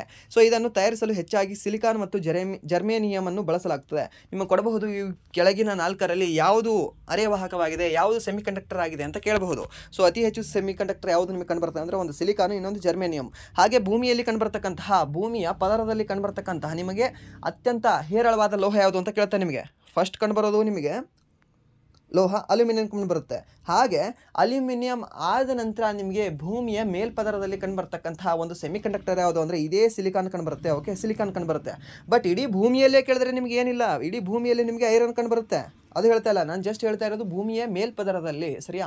ಭೂಮಿಯ ಮೇಲ್ಪದರದಲ್ಲಿ ಅತಿ ಹೆಚ್ಚು ಕಂಡುಬರೋದು ಧಾತು ಅಂತ ಕೇಳಿದ್ರೆ ಆಕ್ಸಿಜನು, ಎರಡನೇ ಧಾತು ಅಂತ ಕೇಳಿದ್ರೆ ಅಲ್ಯೂಮಿನಿಯಮು. ಬಟ್ ಏನಾದರೂ ಮೊದಲ ಮೆಟಲ್ ಅಂತ ಕೇಳಿದ್ರೆ, ಮೊದಲ ಎಂತ ಲೋಹ ಅಂತ ಕೇಳಿದ್ರೆ ನಿಮಗೆ ಅಲ್ಯೂಮಿನಿಯಂ ಬರುತ್ತೆ, ಸರಿಯಾ? ನೆನ್ಪಿಟ್ಕೊಳ್ಳಿ ಇದನ್ನು. ಹಾಗೆ ಎರಡನೇದು ನಿಮಗೆ ಈ ಸಿಲಿಕಾನ್ ಬರುತ್ತೆ, ಇದೊಂದು ಅರೆವಾಹಕವಾಗಿದೆ, ಸರಿಯಾ? ಆ್ಯಂಡ್ ದೆನ್ ನೆಕ್ಸ್ಟ್ ಪ್ರಶ್ನೆ ಏನಿದೆ ಅಂದರೆ ನಿಮಗೆ, ಈ ಕೆಳಗಿನ ಯಾವ ದೇಶಗಳಲ್ಲಿ ಸಾರ್ವಜನಿಕ ಹಿತಾಸಕ್ತಿ ಇದ್ದಾವೆ? Okay, PIL public interest litigation ಅಂತ ಬರುತ್ತೆ, ಸರಿನಾ? ಸೊ ಇದನ್ನು ಪರಿಕಲ್ಪನೆಯನ್ನು ಯಾವ ದೇಶದ ಸಂವಿಧಾನದಿಂದ ಆಯ್ದುಕೊಳ್ಳಲಾಗಿದೆ ಅಂತ ಕೇಳಿದ್ದಾನೆ. ಯಾವ ದೇಶ ರೀ? ಇಂಥದ್ದೆಲ್ಲ ಸ್ವಲ್ಪ ಬುದ್ಧಿವಂತರಾಗಿ ಯೋಚನೆ ಮಾಡೋದು ಯಾರು? ಅಮೇರಿಕಾದವರು, ಸರಿನಾ? ಸೊ ಅವರ ದೇಶದ ಪ್ರಜೆಗಳಿಗಾಗಿ ಯೋಚನೆ ಮಾಡೋದು ದೇಶ ಅಂದರೆ ನಿಮಗೆ ಅಮೇರಿಕಾ ಸಿಗುತ್ತೆ, ಇಸ್ರೇಲ್ ಸಿಗುತ್ತೆ, ಹಾಗೆ ಕೆಲವೊಂದು ಇನ್ನೂ ದೇಶಗಳು ಬರುತ್ತೆ, Japan like that. Okay, so ಆ ರೀತಿ ಇನ್ನೊಂದೇನು ಅಂದರೆ ಈ ರೀತಿ ಜನರಿಗೆ ಏನಾದರೂ ಮೋಸ ಆದರೆ ಇಡೀ ಅವ್ರ ಗೌರ್ಮೆಂಟ್ಗೆ ಕಿತ್ತೋಗಿ ಅಂಥದ್ದಿದ್ರೇನೋ ಸಂವಿಧಾನ ಇರೋದೆಲ್ಲ ನಿಮಗೆ ಅಮೇರಿಕಾದಲ್ಲೇ. ಓಕೆ, ಅಮೇರಿಕಾದಲ್ಲೇ ಮೀನ್ಸು ಅಮೇರಿಕದ ಸಂವಿಧಾನ ಏನು ಹೇಳುತ್ತೆ ಅಂದರೆ ನಿಮಗೆ ಜನರನ್ನು ಮೊದಲು ಬಚಾವ್ ಮಾಡುತ್ತೆ. ಓಕೆ, ಅದಾದ ನಂತರ ಏನು ಅಂದರೆ ಈ ಸರ್ಕಾರ ರಾಜಕಾರಣಿಗಳನ್ನ ಬಚಾವ್ ಮಾಡುತ್ತೆ. ಸರಿಯಾ? ಬಟ್ ನಮ್ಮಲ್ಲಿ ಹೇಗಿದೆ ಅಂದರೆ ಸಂವಿಧಾನ ಅವ್ರು ಬರೆಯೋರು ಚೆನ್ನಾಗಿ ಬರೆದು ಹೋಗಿದ್ದಾರೆ, ಬಟ್ ಇವರು ಮುಂದೆ ತಿದ್ದುಪಡಿ ಮಾಡಿ ಮಾಡಿ ಮಾಡಿ ಹೇಗೆ ಮಾಡಿದ್ದಾರೆ ಅಂದರೆ ಜನರಿಗೆ ಸೆಕೆಂಡ್ ಪ್ರಿಫರೆನ್ಸು, ಮೊದಲು ರಾಜಕಾರಣಿಗೆ ಪ್ರಿಫರೆನ್ಸ್ ಆಗಿಬಿಟ್ಟಿದೆ ಇದು. ಸರಿನಾ? ಸೊ ಹಾಗೆ ಮಾಡ್ಕೋತಿದ್ದಾರೆ. ಬಟ್ ಮೂಲ ಸಂವಿಧಾನ ಏನಿದೆಯಲ್ವಾ ಅದು ಎಲ್ಲರಿಗಿಂತಲೇ ಗ್ರೇಟಾಗಿದೆ ನಮ್ಮ ಸಂವಿಧಾನ. ಯಾಕಂದರೆ ಜಗತ್ತಿನ ಅತ್ಯಂತ ದೊಡ್ಡ ಲಿಖಿತ ಸಂವಿಧಾನ ನಮ್ಮ ಭಾರತೀಯ ಸಂವಿಧಾನ. ಸರಿನಾ? ಸೊ 389 ಜನ ಕುಂತ್ಕೊಂಡು ಬರೆದಿರತಕ್ಕಂತಹ ಸಂವಿಧಾನ ರೀ ನಮ್ಮದು. ಸರಿಯಾ? ಸೊ ಇದು ನೆನಪಿರಿ ನಿಮಗೆ. ಆ್ಯಂಡ್ ದೆನ್ ಇದನ್ನು ತಂದಿರೋದು ಎಲ್ಲಿಂದ ಅಂದರೆ ನಿಮಗೆ ಅಮೇರಿಕದಿಂದ. ಹಾಗೆ ಅಮೇರಿಕಾದಿಂದ ನಾವು ಏನನ್ನು ಎರವಲು ಪಡ್ಕೊಂಡಿದ್ದೀವಿ? ಒಂದು ಪ್ರಿಯಾಂಬಲನ, ನಮ್ಮ ಭಾರತ ಸಂವಿಧಾನದ ಪ್ರಸ್ತಾವನೆಯನ್ನು ನಾವು ಎರವಲು ಪಡ್ಕೊಂಡಿದ್ದೀವಿ. ಹಾಗೆ ಮೂಲಭೂತ ಹಕ್ಕುಗಳನ್ನು ಎರವಲು ಪಡ್ಕೊಂಡಿದ್ದೀವಿ. ಸರಿಯಾ? ನೋಡಿ, ಮೂಲಭೂತ ಹಕ್ಕುಗಳು ನಮ್ಮ ಜನರಿಗೆ, ಸಾಮಾನ್ಯ ಜನರಿಗೆ ಸಿಗಬೇಕಲ್ವಾ? ಸೊ ಸಾಮಾನ್ಯ ಜನರಿಗೆ ಜಾಸ್ತಿ ಲವ್ ಮಾಡೋ ದೇಶನೇ ನಿಮಗೆ ಅಮೇರಿಕ ಸಿಗುತ್ತೆ. ಬೇರೆ ದೇಶದವ್ರಿಗೆ ಇಷ್ಟನೂ ಪಡೋದಿಲ್ಲ, ಅವ್ರು ಲೈಕ್ ಮಾಡೋದಿಲ್ಲ. ಬೇರೆದವ್ರು ತೊಗೊಂಡು ಏನು ಮಾಡ್ತಾರೆ, ನಾವು ಚಂದಿದ್ರೆ ಸಾಕಲ್ಲ. ಸೊ ಅದಕ್ಕೆ ಅವ್ರು ಒಳ್ಳೆಯವರೇ ಇದ್ದಾರೆ ಮೇ ಬಿ ಹೇಳಬೇಕಾದ್ರೆ. ಸರಿನಾ? ಇನ್ನೊಂದು ಅತ್ಯಂತ ದೊಡ್ಡ ಸ್ಯಾಡಿಸ್ಟ್ ದೇಶ ಅದು. ಒಂದು ಸರಿ ಅವರು ಹೇಗೆ ಹಾವಿನ ದ್ವೇಷ 12 ವರ್ಷ ಅಲ್ವಾ, ಅವ್ರ ದ್ವೇಷ ಆ ಮತ್ತೊಂದು ಅಪೋಸಿಷನ್ ದೇಶ ಸಾಯೋವರೆಗೂ ಅವ್ರು ಬಿಡೋದಿಲ್ಲ. ಸರಿಯಾ? So one of the great ಹೇಳ್ಬೋದು ಅವ್ರದ್ದು ಏನೋ. ಆ್ಯಂಡ್ ದೆನ್ ನೆಕ್ಸ್ಟ್ ಪ್ರಶ್ನೆ ಏನಿದೆ ಅಂದರೆ ನಿಮಗೆ, ಭಾರತದ ಯಾವ ನದಿಯು ಬಿರುಕು ಕಣಿವೆಯ ಮೂಲಕ ಹರಿಯುತ್ತದೆ ಅಂತ ಕೇಳಿದ್ದಾನೆ. ಸೊ ಇಂಗ್ಲೀಷಲ್ಲಿ ಹೇಳೋದಾದರೆ ನಿಮಗೆ ರಿಫ್ಟ್ ವ್ಯಾಲಿ ಅಂತ ಹೇಳ್ತೀವಿ ನಾವು. ಓಕೆ, ರಿಫ್ಟ್ ವ್ಯಾಲಿ ಅಂತ. ಈ ರಿಫ್ಟ್ ವ್ಯಾಲಿಯ ಮುಖಾಂತರ ಹರಿಯುವ 2 ನದಿಗಳು ಯಾವುದು ನಿಮಗೆ ಪಶ್ಚಿಮಕ್ಕೆ? ಒಂದು ನರ್ಮದಾ ನದಿ, ಅದಾದ ನಂತರ ಇನ್ನೊಂದು ತಾಪಿ ನದಿ. ಓಕೆ, ತಾಪಿ ನದಿ. ಈ ನರ್ಮದಾ ನದಿ ಎಲ್ಲಿ ಹುಟ್ಟುತ್ತದೆ ಅಂತ ಕೇಳ್ತಾನೆ ನಿಮಗೆ, ಅಮರಕಂಟಕದ ವಲಯದಲ್ಲಿ ಹುಟ್ಟುತ್ತದೆ. ಸರಿನಾ? ಈ ತಾಪಿ ನದಿ ಇದು ಕೂಡ ನಿಮಗೆ ಬೇತಲ್ ಅನ್ನುವ ಒಂದು ಸ್ಥಳ ಬರುತ್ತೆ. ಎಲ್ಲಿ? ಮಧ್ಯಪ್ರದೇಶದಲ್ಲಿ. ಎರಡೂ ಕೂಡ ನಿಮ್ಗೆ ಹುಟ್ಟೋದು ನಿಮಗೆ ಮಧ್ಯಪ್ರದೇಶದಲ್ಲೇ ಹುಟ್ಟುತ್ತವೆ. ಬಟ್ ಇದು ನಿಮಗೆ ಅಮರಕಂಟಕ ವಲಯದಲ್ಲಿ ಹುಟ್ಟಿದ್ರೆ, ಈ ತಾಪಿ ಅನ್ನೋದು ನಿಮಗೆ ಹುಟ್ಟೋದು ಬೇತಲ್ ಅನ್ನುವ ಒಂದು ಸ್ಥಳದಲ್ಲಿ ಹುಟ್ಕೋತದೆ. ಸರಿನಾ? ತಾಪಿ ಅನ್ನುವ ನದಿ ನೆನಪಿರಲಿ ನಿಮಗೆ. ಹಾಗೆ ನೆಕ್ಸ್ಟ್ ಪ್ರಶ್ನೆ ಏನಿದೆ ಅಂದರೆ ನಿಮಗೆ, ಭಾರತದಲ್ಲಿ ಅತ್ಯಂತ ದೊಡ್ಡ ಆವೃತ ಸರೋವರ ಯಾವುದು ಅಂತ ಕೇಳಿದ್ದಾನೆ. ಲಗೂನ್ ಸರೋವರ ಆಗಬೇಕಿದು. ಓಕೆ, ಆವೃತ ಸರೋವರ ಅಂದರೆ ಇಂಗ್ಲೀಷಲ್ಲಿ ಹೇಳೋದಾದರೆ ಲಗೂನ್ ಸರೋವರ ಅಂತ ಬರುತ್ತೆ.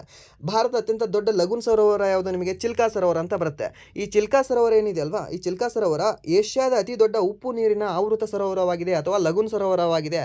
ಹಾಗೆ ವಿಶ್ವದ 2ನೇ ಅತಿ ದೊಡ್ಡ ಕರಾವಳಿ ಆವೃತವಾಗಿದೆ. ಯಾವುದು? ಈ ಚಿಲ್ಕಾ ಸರೋವರ. ಸರಿನಾ? ಹಾಗೆ ಇದು ಬಂಗಾಳ ಕೊಲ್ಲಿಗೆ ಹರಿಯುವ ದಯಾ ನದಿಯ ಮುಖಭಾಗದಲ್ಲಿದೆ. ಓಕೆ, ಯಾವ ನದಿ ಬಂದು ಸೇರ್ಕೋತದೆ ಈ ಚಿಲ್ಕಾ ನದಿಗೆ ಅಂತ ಕೇಳ್ತಾನೆ, ಚಿಲ್ಕಾ ಸರೋವರಕ್ಕೆ. ಸೊ ಅವಾಗ ಹೇಳಬೇಕು ದಯಾ ನದಿ ಅಂತ ಹೇಳಬೇಕು. ಸರಿನಾ? ಹಾಗೆ ಪುಲಿಕಾಟ್ ಎನ್ನುವ ಒಂದು ಲಗೂನ್ ಸರೋವರ ಭಾರತದಲ್ಲಿ 2ನೇ ಅತಿ ದೊಡ್ಡ ಉಪ್ಪು ನೀರಿನ ಆವೃತ ಸರೋವರವಾಗಿದೆ. ಓಕೆ, ಯಾವುದು? ಪುಲಿಕಾಟ್ ಸರೋವರ. ಎಲ್ಲಿ ಕಂಡು ಬರುತ್ತೆ ನಿಮಗೆ? ಪುಲಿಕಾಟ್ ಆಂಧ್ರ ಪ್ರದೇಶ ಭಾಗದಲ್ಲಿ. ಸರಿನಾ?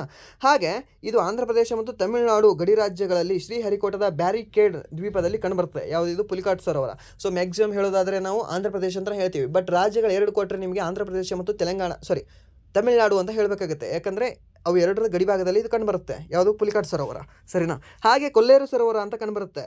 ಇದು ಕೊಲ್ಲೇರು ಸರೋವರ ನಿಮ್ಗೆ ಕಂಡುಬರೋದು ಕೇರಳದಲ್ಲಿ. ಸರಿನಾ? ಇದೊಂದು ಸಿಹಿ ನೀರಿನ ಸರೋವರವಾಗಿದೆ. ಸರಿಯಾ? ಹಾಗೆ ಇದು ಯಾವ್ಯಾವ ನದಿಗಳ ಡೆಲ್ಟಾಗಳ ನಡುವೆ ಇದೆ?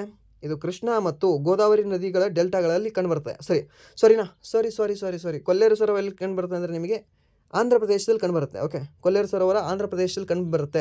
ಬಟ್ ವೆಂಬನಾಡ್ ಸರೋವರ ಏನಿದೆ ಅಲ್ವಾ, ವೆಂಬನಾಡ್ ಸರೋವರ ಕಂಡುಬರೋದು ನಿಮಗೆ ಕೇರಳದಲ್ಲಿ. ಭಾರತದ ಅತ್ಯಂತ ಉದ್ದವಾದ ಸರೋವರ ಅಂತ ಕೇಳಿದ್ರೆ ನಿಮಗೆ ವೆಂಬನಾಡ್ ಸರೋವರ ಆಗುತ್ತೆ. ಹಾಗೆ ಭಾರತದ ಅತ್ಯಂತ ದೊಡ್ಡದಾದ ಸರೋವರ ಅಂತ ಕೇಳಿದ್ರೆ ನಿಮಗೆ ಚಿಲ್ಕಾ ಸರೋವರ ಆಗುತ್ತೆ. ಹಾಗೆ ಭಾರತದ ಅತ್ಯಂತ ಸಿಹಿ ನೀರಿನ ಸರೋವರ ಅಂತ ನಿಮ್ಗೆ ಏನಾದರೂ ಕೇಳಿದ್ರೆ ದಾಲ್ ಸರೋವರ ಆಗುತ್ತೆ. ಸರಿನಾ? ಉಲಾರ್ ಸರೋವರ ಆಗುತ್ತೆ. ಸರಿ, ನೆನ್ಪಿಟ್ಕೊಳ್ಳಿ. ಹಾಗೆ ದಾಲ್ ಸರೋವರ ಏನು ಅಂದರೆ ನಿಮಗೆ ಹೆಪ್ಪುಗಟ್ಟುವ ಸರೋವರ ಅಂತ ಕರಿತೀವಿ. ಹಾಗೆ ಭಾರತದ ಏಕೈಕ ಹೆಪ್ಪುಗಟ್ಟುವ ಸರೋವರ ಯಾವುದು ಅಂದರೆ ನಿಮಗೆ ದಾಲ್ ಸರೋವರ. ಹಾಗೆ ಶ್ರೀನಗರದ ಒಡವೆ ಅಂತ ಕೇಳಿದ್ರೆ ಇದೇ ದಾಲ್ ಸರೋವರ. ಹಾಗೆ ಶ್ರೀನಗರದಲ್ಲಿ ಕಂಡುಬರ್ತಕ್ಕಂಥ ಸರೋವರ ಯಾವುದು ಅಂದರೆ ಇದೇ ದಾಲ್ ಸರೋವರ. ಕಾಶ್ಮೀರದಲ್ಲಿ ಕಂಡುಬರ್ತಕ್ಕಂಥ ಸರೋವರ ಯಾವುದು ಅಂದರೆ ಇದೇ ದಾಲ್ ಸರೋವರ.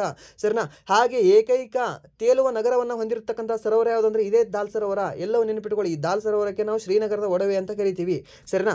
ಊಲಾರ್ ಸರೋವರ ಏನಿದೆ ಅಲ್ವಾ, ಅದು ಅತ್ಯಂತ ಸಿಹಿ ನೀರಿನ ಸರೋವರವಾಗಿದೆ. ಓಕೆ, ಊಲಾರ್ ಸರೋವರ ಅನ್ನೋದು ಅತ್ಯಂತ ಸಿಹಿ ನೀರಿನ ಸರೋವರವಾಗಿದೆ ನಮ್ಮ ಭಾರತದಲ್ಲಿ. ಇದು ಎಲ್ಲಿ ಕಂಡುಬರ್ತದೆ? ಇದು ಕೂಡ ನಿಮಗೆ ಸೇಮ್ ಜಮ್ಮು ಕಾಶ್ಮೀರದಲ್ಲೇ ಕಂಡುಬರ್ತದೆ. ಸರಿನಾ? ಹಾಗೆ ಸಾಂಬಾರ್ ಸರೋವರ ಅಂತ ಕಂಡುಬರುತ್ತೆ. ಸಾಂಬಾರ್ ಸರೋವರ ಏನು? ಸಾಂಬಾರು ಅನ್ನ. ಈ ಸಾಂಬಾರು ಸರೋವರ ನಿಮ್ಗೆ ಎಲ್ಲಿ ಕಂಡುಬರುತ್ತೆ ಅಂದರೆ ರಾಜಸ್ಥಾನದಲ್ಲಿ ಕಂಡುಬರುತ್ತೆ. ಹಾಗೆ ಅತ್ಯಂತ ಹೆಚ್ಚು ಲವಣಯುಕ್ತ ಸರೋವರ ಇದು. ಸರ್, ಅತಿ ಹೆಚ್ಚು ಉಪ್ಪು ಅಂತ ಕೇಳಿದ್ರೆ ಅದು ಚಿಲ್ಕಾ ಸರೋವರ ಆಗುತ್ತೆ. ಬಟ್ ಅತಿ ಹೆಚ್ಚು ಲವಣ ಅಂತ ಕೇಳಿದ್ರೆ ನಿಮಗೆ ಸಾಂಬಾರ್ ಸರೋವರ ಆಗುತ್ತೆ. ನೆನ್ಪಿಟ್ಕೊಳ್ಳಿ. ಚಿಲ್ಕಾ ಸರೋವರ ನಿಮಗೆ ಒಡಿಸಾದಲ್ಲಿ ಕಂಡುಬಂದರೆ ಈ ಸಾಂಬಾರ್ ಸರೋವರ ನಿಮಗೆ ರಾಜಸ್ಥಾನದಲ್ಲಿ ಕಂಡುಬರುತ್ತೆ. ಹಾಗೆ ಲೂನಿ ಸರೋವರ ಅಂತ ಕಂಡುಬರುತ್ತೆ. ಆ ಲೂನಿ ಕಂಡುಬರೋದು ಕೂಡ ನಿಮಗೆ ಸೇಮ್ ಅಗೇನ್ ರಾಜಸ್ಥಾನದಲ್ಲೇ ಕಂಡುಬರುತ್ತೆ. ಸರಿನಾ? ನೆನ್ಪಿಟ್ಕೊಳ್ಳಿ. ಕೇಳ್ತಾನೆ. ಆ್ಯಂಡ್ ದೆನ್ ಸುದರ್ಶನ ಸರೋವರ ಎಲ್ಲಿ ಕಂಡುಬರ್ತಿತ್ತು ಇನ್ ಹಿಸ್ಟ್ರಿಯಲ್ಲಿ? ಗುಜರಾತಲ್ಲಿ. ಸಿಂಪಲ್. ಆ್ಯಂಡ್ ದೆನ್ ನೆಕ್ಸ್ಟ್ ಪ್ರಶ್ನೆ ಏನಿದೆ ಅಂದರೆ ನಿಮಗೆ ಇನ್ನೊಂದು ಹೇಳಬೇಕಾಗಿತ್ತು. ಕಲಿವೇಲಿ ಸರೋವರ ಎಲ್ಲಿ ಕಂಡುಬರ್ತದೆ ಅಂದರೆ ನಿಮಗೆ ತಮಿಳುನಾಡು ರಾಜ್ಯದಲ್ಲಿ ನೆಲೆಗೊಂಡಿರುವ ಇದು ಕಾಲೋಚಿತ ಆರ್ದ್ರ ಭೂಮಿಯಾಗಿದೆ. ಯಾವುದು? ಕಲಿವೇಲಿ ಸರೋವರ ಅನ್ನೋದು, ಸರಿನಾ? ಹಾಗೆ ನೈವೇಲಿ ಅನ್ನುವ ಒಂದು ಕಲ್ಲಿದ್ದಲು ಗಣಿ ಎಲ್ಲಿ ಕಂಡುಬರ್ತದೆ? ಇದೇ ತಮಿಳುನಾಡಲ್ಲಿ ಕಂಡುಬರ್ತದೆ. ಓಕೆ, ವೇಲಿ ಅನ್ನೋದು ನಿಮಗೆ ತಮಿಳುನಾಡಿಗೆ ಸ್ವಲ್ಪ ರಿಲೇಟೆಡ್ ಇದೆ ನೋಡಿ ಹೆಸರು. ಆ್ಯಂಡ್ ದೆನ್ ನೆಕ್ಸ್ಟ್ ಪ್ರಶ್ನೆ ಏನಿದೆ ಅಂದರೆ ನಿಮಗೆ ಮೇರಿ ಕ್ಯೂರಿ ಮತ್ತು ಪೇರಿ ಕ್ಯೂರಿ ರೇಡಿಯಮನ್ನು ಕಂಡುಹಿಡಿದವ್ರು ಯಾರು ಅಂತ ಆಗಬೇಕಾಗಿತ್ತು ಇದು ಕ್ವಶನ್. ಎರಡು ಕಡೆ ಅದೇ ಟೈಪ್ ಆಗಿಬಿಟ್ಟಿದೆ. ಸೊ ರೇಡಿಯಮ್ನ ಕಂಡುಹಿಡಿದವ್ರು ಯಾರು? ರಿಪೀಟೆಡ್ ಆಗಿರುವ ಪ್ರಶ್ನೆ ಅಲ್ವಾ ಇದು? ಎಷ್ಟರಲ್ಲಿ? 1898ರಲ್ಲಿ ಕಂಡುಹಿಡಿತಾರೆ. ಯಾರು? ಮೇರಿ ಕ್ಯೂರಿ ಮತ್ತು ಪೇರಿ ಕ್ಯೂರಿ. ನೊಬೆಲ್ ಫ್ಯಾಮಿಲಿ ಅಂತ ಹೇಳಿದೆ ನಿಮಗೆ. ಇವರಿಗೆ 2 ಸಾರಿ ನೊಬೆಲ್ ಅವಾರ್ಡ್ ಸಿಕ್ಕಿದೆ. ಯಾವಾಗ? ಒಂದು ಫಿಸಿಕ್ಸಲ್ಲಿ ಸಿಕ್ಕಿದೆ, ಒಂದು ಕೆಮಿಸ್ಟ್ರಿಯಲ್ಲಿ ಸಿಕ್ಕಿದೆ. ಎಷ್ಟರಲ್ಲಿ? ಒಂದು 1903ರಲ್ಲಿ, ಇನ್ನೊಂದು 1911ರಲ್ಲಿ ಅಂತ ಹೇಳಿದೆ, ಸರಿನಾ? ಯಾರಿಗೆ? ಮೇರಿ ಕ್ಯೂರಿ ಅವರಿಗೆ. ಸರಿಯಾ? ನೆನ್ಪಿಟ್ಕೊಳ್ಳಿ. ರೇಡಿಯಮನ್ನು ಕಂಡುಹಿಡಿದವ್ರು ಯಾರು ಅಂತ ಕೇಳ್ತಾರೆ, ಇದೇ ಮೇರಿ ಕ್ಯೂರಿ ಅವರು ಕಂಡುಹಿಡಿತಾರೆ. ಸರಿನಾ? ಪೋಲೇನಿಯಂ ಕಂಡುಹಿಡಿದವ್ರು ಯಾರು ಅಂತ ಕೇಳ್ತಾರೆ, ಇದೇ ಮೇರಿ ಕ್ಯೂರಿ ಮತ್ತು ಪೇರಿ ಕ್ಯೂರಿ ಅವರನ್ನವರು ಕಂಡುಹಿಡಿತಾರೆ. ಸರಿಯಾ? ಎರಡು ಕೂಡ ನೆನ್ಪಿಟ್ಕೊಳ್ಳಿ. ಆ್ಯಂಡ್ ದೆನ್ ನೆಕ್ಸ್ಟ್ ಪ್ರಶ್ನೆ ಏನಿದೆ ಅಂದರೆ ICC ಮಹಿಳಾ T20 ವಿಶ್ವಕಪ್ 2024 ಯಾವ ದೇಶ ಗೆದ್ದಿದೆ ಅಂತ ಕೇಳಿದ್ದಾನೆ. ಸೊ ನಿಮ್ಗೆ ಆಲ್ರೆಡಿ ನಿನ್ನೆ ಹೇಳಿದ್ದೀನಿ. ಏನ್ರಿ, ಇನ್ಸ್ಟಾಗ್ರಾಮ್ ಯೂಸ್ ಮಾಡ್ತಿರ್ತೀರಲ್ವಾ? ಸೊ ನಾನು ಯೂಸ್ ಮಾಡ್ತಾ ಇಲ್ಲ. ನೀವು ಯೂಸ್ ಮಾಡ್ತಾ ಇಲ್ಲ ಅಂದರೆ ನೋ ಪ್ರಾಬ್ಲಮ್, ಬಿಟ್ಬಿಡಿ. ಓಕೆ, ಸೋಷಿಯಲ್ ಮೀಡಿಯಾದ ಏನಿದೆ ಅಲ್ವಾ ಅದೆಲ್ಲ ದಂಗಲ್, ಅದೆಲ್ಲ ಬೇಡ, ಬಿಟ್ಬಿಡಿ. ಬಟ್ ಏನಾದರೂ ನೀವು ಯೂಸ್ ಮಾಡ್ತಾ ಇದ್ರೆ ನೀವು ಬಿಡೋಕ್ಕಾಗ್ತಿರಲಿಲ್ಲ ಅಂದರೆ ಏನಿಲ್ಲ, ನಿಮ್ಮ ಫ್ರೆಂಡ್ಸಿಗೆ ಯಾರ್ಯಾರಿಗೋ ಫಾಲೋ ಮಾಡ್ತಿರ್ತೀರ, ಯಾರ್ಯಾರಿಗೋ ಇನ್ಫ್ಲೂಯೆನ್ಸರ್ಗೆ ಅಂತ ಫಾಲೋ ಮಾಡ್ತಿರ್ತೀರ, ಏನಿಲ್ಲ, ಒಂದು ICCಗೆ ಫಾಲೋ ಮಾಡಿ. ICC ಅನ್ನೋ ಒಂದು ಚಾನಲ್ ಇದೆ ಕ್ರಿಕೆಟ್ ರಿಲೇಟೆಡು, ಅದಕ್ಕೆ ಫಾಲೋ ಮಾಡಿ. ಅದಾನಂತರ BCCI ಅಂತಿದೆ, ಅದಕ್ಕೆ ಫಾಲೋ ಮಾಡಿ. ಆ್ಯಂಡ್ ದೆನ್ ಹಾಕಿ ಇಂಡಿಯಾ ಅಂತ ಬರುತ್ತೆ, ಅದನ್ನು ಫಾಲೋ ಮಾಡಿ. ಮತ್ತು ಫುಟ್ಬಾಲ್ ಕ್ಲಬ್ ಅಂತ ಬರುತ್ತೆ, ಅದನ್ನು ಫಾಲೋ ಮಾಡಿ. ಮತ್ತು ಚೆಸ್ ಇಂಡಿಯಾ ಅಂತ ಬರುತ್ತೆ, ಈ ಚಾನಲ್ನ ಫಾಲೋ ಮಾಡಿ. ಮತ್ತು PKL ಅಂತ ಬರುತ್ತೆ, ಪ್ರೋ ಕಬಡ್ಡಿ ಲೀಗ್ ಅಂತ, ಇವೆಲ್ಲವನ್ನು ಕೂಡ ಫಾಲೋ ಮಾಡಿ. ಮತ್ತು ಇನ್ನೊಂದು ಯಾವುದಂದರೆ ಒಲಿಂಪಿಕ್ ಇಂಡಿಯಾ ಅಂತ ಬರುತ್ತೆ. ಇವು ಎಷ್ಟು ಹೇಳಿದೆ ಅಲ್ವಾ? 1 2 3 4 5 6 7 7 ಆಗಿದ್ದಾವೆ, ಇನ್ನೊಂದು 2 3 ಬರ್ತವೆ. ಸೊ ಟೋಟಲಿ ಒಂದು 10 ಚಾನಲ್ಗಳು ನಿಮಗೆ ಈ ಸ್ಪೋರ್ಟ್ಸ್ ರಿಲೇಟೆಡ್ ಫಾಲೋ ಮಾಡ್ಕೊಳ್ಳಿ. ಯಾಕೆ ಗೊತ್ತಾ? ಅವ್ರು ಏನಾದರೂ ನಿಮಗೆ ಸ್ಪೋರ್ಟ್ಸ್ ರಿಲೇಟೆಡ್ ಏನಾದರೂ ಒಂದು ಅಪ್ಡೇಟ್ ಕೊಟ್ಟರೆ ಅದು ಕೆಳಗಡೆ ಬರೆದಿರ್ತಾರೆ, ಇಲ್ಲಾಂದರೆ ಅವ್ರು ಫೋಟೋ ಹಾಕಿರ್ತಾರೆ. ನೋಡಿನೇ ನಿಮಗೆ ಇದ್ರ ಗೊತ್ತಾಗುತ್ತೆ ಇದು ಅಂಥ ಈಸಿ ಕ್ವಶನಪ್ಪ ಅಂತ. ಓದಿಲ್ಲ ಅಂದರೆ ನಿಮ್ಗೆ ಕರೆಂಟ್ ಅಫೇರ್ ರಿಲೇಟೆಡ್ ಇದೊಂದು ಕರೆಂಟ್ ಅಫೇರ್ ಮಿಸ್ ಮಾಡಿದೆ ನಾನು ಅನಿಸುತ್ತೆ. ಬಟ್ ಇದನ್ನು ನೀವು ಏನಾದರೂ ಇನ್ಸ್ಟಾಗ್ರಾಮಲ್ಲೇ ನೋಡ್ತಾ ಇದ್ದರೆ, ಟ್ವಿಟರಲ್ಲೇ ನೀವು ಏನಾದರೂ ನೋಡ್ತಾ ಇದ್ದರೆ, ಲೈಕ್ ಇಲ್ಲ ಬೇರೆ ಫೇಸ್ಬುಕ್ಕಲ್ಲಿ ಏನಾದರೂ ನೀವು ನೋಡ್ತಾ ಇದ್ದರೆ, ಇಲ್ಲಾಂದರೆ ಟಿಂಡರಲ್ಲಿ ಮತ್ತು ಲಿಂಕ್ಡನಲ್ಲಿ, ಇಲ್ಲಾಂದರೆ ಎಕ್ಸಲ್ಲಿ ಏನಾದರೂ ನೀವು ನೋಡ್ತಾ ಇದ್ದರೆ ನಿಮಗೆ ಈಸಿ ಅನಿಸುತ್ತೆ ರೀ. ಸೊ ಅದಕ್ಕೆ ಹೇಳ್ತಾ ಇದ್ದೀನಿ, ಸೋಷಿಯಲ್ ಮೀಡಿಯಾ ಯೂಸೇ ಸ್ವಲ್ಪ ಬೇರೆ ರೀತಿಯಿಂದ ಮಾಡ್ಕೊಳ್ಳಿ, ಯೂಸ್ ಆಗುತ್ತೆ. ಹೆವಿ ಯೂಸ್ ಆಗಿದ್ದಾವೆ ಓಕೆ ಸೋಷಿಯಲ್ ಮೀಡಿಯಾಗಳು, ಬಟ್ ಈ ರೀತಿ ಯೂಸ್ ಮಾಡಿಕೊಂಡ್ರೆ ನಿಮ್ಗೆ ಯೂಸ್ ಆಗುತ್ತೆ. ಏನು ಇದು 9ನೇ ಆವೃತ್ತಿ ನಡೀತದೆ ಈ ಮಹಿಳಾ T20 ವಿಶ್ವಕಪ್ಪು. ಯಾವ ದೇಶ ಗೆದ್ದಿದೆ ಅಂದರೆ ನಿಮಗೆ ನ್ಯೂಜಿಲ್ಯಾಂಡ್ ದೇಶ ಗೆಲ್ತದೆ, ಸರಿನಾ? ನ್ಯೂಜಿಲ್ಯಾಂಡ್ ದೇಶ ಗೆಲ್ತದೆ. ಯಾರು ಸೋತವರು ಅಂದರೆ ದಕ್ಷಿಣ ಆಫ್ರಿಕಾ. ಮೀನ್ಸು ಫೈನಲಲ್ಲಿ ನಿಮಗೆ ಸೋತವರು ಯಾರಿಬ್ಬರು ಆಡಿದ್ರು ಅಂದರೆ ದಕ್ಷಿಣ ಆಫ್ರಿಕಾ ಮತ್ತು ನ್ಯೂಜಿಲ್ಯಾಂಡ್ದವ್ರು ಆಡಿರ್ತಾರೆ. ಬಟ್ ಗೆದ್ದವರು ಯಾರು? ನ್ಯೂಜಿಲ್ಯಾಂಡ್, ಸರಿನಾ? ನ್ಯೂಜಿಲ್ಯಾಂಡ್ ತಂಡದ ನಾಯಕಿ ಯಾರು? ಸೂಫಿ ಡಿವೈನ್, ನಮ್ಮ RCBಯ ಹುಲಿ, ಓಕೆ, ಹೆಣ್ಣು ಹುಲಿ. ಸೊ ಆ ಸೂಫಿ ಡಿವೈನ್ ಅವರು ಏನಿದ್ದಾರೆ ಅಲ್ವಾ, ಸೊ ನ್ಯೂಜಿಲ್ಯಾಂಡ್ ತಂಡದ ಮಹಿಳಾ ನಾಯಕಿಯಾಗಿದ್ದಾರೆ, ಸರಿನಾ? ನೆನ್ಪಿಟ್ಕೊಳ್ಳಿ ಇವ್ರದ್ದು. ಹಾಗೆ ಎಲ್ಲಿ ನಡೀತು ಇದು ಅಂತ ಕೇಳ್ತಾನೆ ನಿಮಗೆ. ಅದು ಆವೃತ್ತಿ ಎಷ್ಟನೇ ಆವೃತ್ತಿ ಆಗಿತ್ತು? 9ನೇ ಆವೃತ್ತಿ ಆಗಿತ್ತು ಇದು ಮಹಿಳಾ T20 ವಿಶ್ವಕಪ್. ಎಲ್ಲಿ ನಡೀತು ಅಂತ ಕೇಳಿದ್ರೆ UAE, ಯುನೈಟೆಡ್ ಅರಬ್ ಎಮಿರೇಟ್ಸು ಅಥವಾ ದುಬೈ, ಅಬುಧಾಬಿ ಅಂತ ನೀವು ಹೇಳ್ಬೋದು, ಸರಿನಾ? ಅಲ್ಲಿ ನಡೆದಿತ್ತು, ಸರಿನಾ? ಎಷ್ಟರಲ್ಲಿ? ಅಕ್ಟೋಬರಲ್ಲಿ ನಡೆದಿತ್ತು. ಹಾಗೆ ನಿಮಗೆ ಕೇಳ್ಬಹುದಲ್ಲ, ಯಾವುದು ಇಲ್ಲಿ ಮಹಿಳೆ ಇದೆ, ಮಹಿಳೆ ತೆಗೆದು ಕೇಳ್ಬೋದಲ್ಲ, ICC T20 ವಿಶ್ವಕಪ್ 2024 ಯಾವ ದೇಶ ಗೆದ್ದಿದೆ ಅಂತ? ಏನಿಲ್ಲ, ದಕ್ಷಿಣ ಆಫ್ರಿಕಾ ಅಟ್ಟೆ ಇಟ್ಕೊಳ್ಳಿ, ಇಲ್ಲಿ ಇಂಡಿಯಾ ಹಾಕೊಂಡ್ಬಿಡಿ. ಸೊ ಇಲ್ಲಿ ದಕ್ಷಿಣ ಆಫ್ರಿಕಾನೂ ಸೋತಿದೆ, ಮತ್ತು ಮೆನ್ಸಲ್ಲೂ ಕೂಡ ದಕ್ಷಿಣ ಆಫ್ರಿಕಾ ಸೋತಿದೆ, ಇಂಡಿಯಾ ಮತ್ತೆ ಇಲ್ಲಿ ಗೆದ್ದಿದೆ. ಓಕೆ, ಎಷ್ಟನೇ ಆವೃತ್ತಿ? 9ನೇ ಆವೃತ್ತಿ, ನೆನ್ಪಿಟ್ಕೊಳ್ಳಿ, 9ನೇ ಆವೃತ್ತಿ. ಹಾಗೆ ಮೊದಲ ಆವೃತ್ತಿ ಎಷ್ಟರಲ್ಲಿ ನಡೆದಿತ್ತು? 2009ರಲ್ಲಿ ಮೊದಲ ಆವೃತ್ತಿ ನಡೆದಿತ್ತು, ಸರಿನಾ? 2009ರಲ್ಲಿ ಮೊದಲ ಆವೃತ್ತಿ ನಡೆದಿರ್ತದೆ. ಮೊದಲ ಆವೃತ್ತಿಯಲ್ಲಿ ಗೆದ್ದವರು ಯಾರು? ನಮ್ಮ ಭಾರತೀಯರೇ, ಸರಿನಾ? ನಮ್ಮ ಇಂಡಿಯಾನೇ ಗೆದ್ದಿದೆ ಮೊದಲ ಆವೃತ್ತಿಯಲ್ಲಿ. ಹಾಗೆ ವುಮೆನ್ಸಲ್ಲಿ ಯಾರು ಗೆದ್ದಿದ್ದಾರೆ? ಇಂಗ್ಲೆಂಡ್ ಅವರು ಮೊದಲ ಆವೃತ್ತಿ ಗೆದ್ದಿದ್ದಾರೆ. T20 ವಿಶ್ವಕಪ್ ಹೇಳ್ತಾ ಇದ್ದೀನಿ ನಾನು, ಸರಿಯಾ? ನೆನ್ಪಿಟ್ಕೊಳ್ಳಿ, ಕೇಳ್ತಾನೆ. ಹಾಗೆ ನೆಕ್ಸ್ಟ್ ಪ್ರಶ್ನೆ ಏನಿದೆ ಅಂದರೆ ಕೆಳಗಿನ ಯಾವ ನದಿ ಅರಬ್ಬಿ ಸಮುದ್ರಕ್ಕೆ ಸೇರ್ತದೆ ಅಂತ ಕೇಳಿದಾನಂತೆ. ಓಕೆ, ಸೊ ಇವಾಗ ಹೀಗೆ ಭಾರತ ದೇಶ ಇದೆ ಅಂದರೆ, ಸೊ ಅದು ಹೀಗೆ ಹರಿದು ಹೋಗ್ತಿತ್ತು ನದಿ ಅಂದರೆ ಅದು ಬಂಗಾಳ ಕೊಲ್ಲಿಗೆ ಸೇರಿದಿರ್ತದೆ, ಮೀನ್ಸ್ ಪೂರ್ವಕ್ಕೆ ಹರಿತಿರ್ತದೆ. ಸೊ ಅಥವಾ ಹಿಂಗೆ ಹರಿತಿತ್ತು, ಹಿಂಗೆ ಹೋಯ್ತು, ಇಲ್ಲಾಂದ್ರೆ ಹಿಂಗೆ ಹೋಯ್ತು ಅಂದರು. ಸೊ ಇದೇನು ಅರಬ್ಬಿ ಸಮುದ್ರಕ್ಕೆ ಸೇರ್ಪಟ್ಟಿರ್ತದೆ, ಇದು ಬಂಗಾಳ ಕೊಲ್ಲಿಗೆ ಸೇರ್ಪಟ್ಟಿರ್ತದೆ, ಇದು ಪಶ್ಚಿಮಕ್ಕೆ ಹರಿದಿರ್ತದೆ, ಇದು ಪೂರ್ವಕ್ಕೆ ಅಭಿಮುಖವಾಗಿ ಹರಿದಿರ್ತದೆ, ಸರಿನಾ? ಸೊ ಸಿಂಪಲ್, ಕ್ಲಿಯರ್ ಆಯ್ತಾ ಇವಾಗ? ಸೊ ಇವಾಗ ಪೂರ್ವಕ್ಕೆ ಹರಿಯುವ ನದಿಗಳು ಯಾವುದು, ಪಶ್ಚಿಮಕ್ಕೆ ಹರಿಯುವ ನದಿಗಳು ಯಾವುದು? ಪೂರ್ವಕ್ಕೆ ಹರಿಯುವ ನದಿಗಳನ್ನ ನಾನು ಜಸ್ಟ್ ಹೇಳ್ತಿರ್ತೀನಿ, ನೆನ್ಪಿಟ್ಕೊಳ್ಳಿ. ಗಂಗಾ, ಹುಗ್ಲಿ, ಬ್ರಹ್ಮಪುತ್ರ, ಮತ್ತು ಇರವಾಡಿ, ಮತ್ತು ಮಹಾನದಿ, ಮತ್ತು ಯಾವ್ದು ಬರುತ್ತೆ ನಿಮಗೆ? ತಿಸ್ತಾ, ಗೋಮತಿ, ಘಾಗ್ರಾ, ಗಂಡಕ್ಕು, ಸೋನು, ಮತ್ತು ರಿಹಾಂದ್, ಯಮುನಾ, ಚಂಬಲ್, ಮತ್ತು ಯಾವ್ದು ಹೇಳ್ಬೋದು ನಿಮಗೆ? ಓಕೆ, ಕಾವೇರಿ ಮತ್ತು ಕೃಷ್ಣ. ಹಾಗೆ ನಿಮಗೆ ಉತ್ತರ ಪೆನ್ನಾರು, ದಕ್ಷಿಣ ಪೆನ್ನಾರು, ಮತ್ತು ಪಾಲಾರು, ಸರಿಯಾ? ಇವೆಲ್ಲವೂ ಕೂಡ ನಿಮಗೆ ಎಲ್ಲಿ ಹರಿತವೆ ಅಂದರೆ ಪೂರ್ವಕ್ಕೆ ಹರಿತವೆ. ಪೂರ್ವಕ್ಕೆ ಹರಿತಕ್ಕಂಥ ನದಿಗಳು ಅಥವಾ ಬಂಗಾಳ ಕೊಲ್ಲಿಗೆ ಹರಿತಕ್ಕಂಥ ನದಿಗಳು. ಸರ್, ಹಾಗಾದರೆ ಪಶ್ಚಿಮಕ್ಕೆ ಹರಿತಕ್ಕಂಥ ನದಿಗಳು ಅಥವಾ ಇಲ್ಲಿ ಕೇಳಿದನಲ್ಲೋ ಅರಬ್ಬಿ ಸಮುದ್ರಕ್ಕೆ ಅಂತ ಅವು ಯಾವುದು?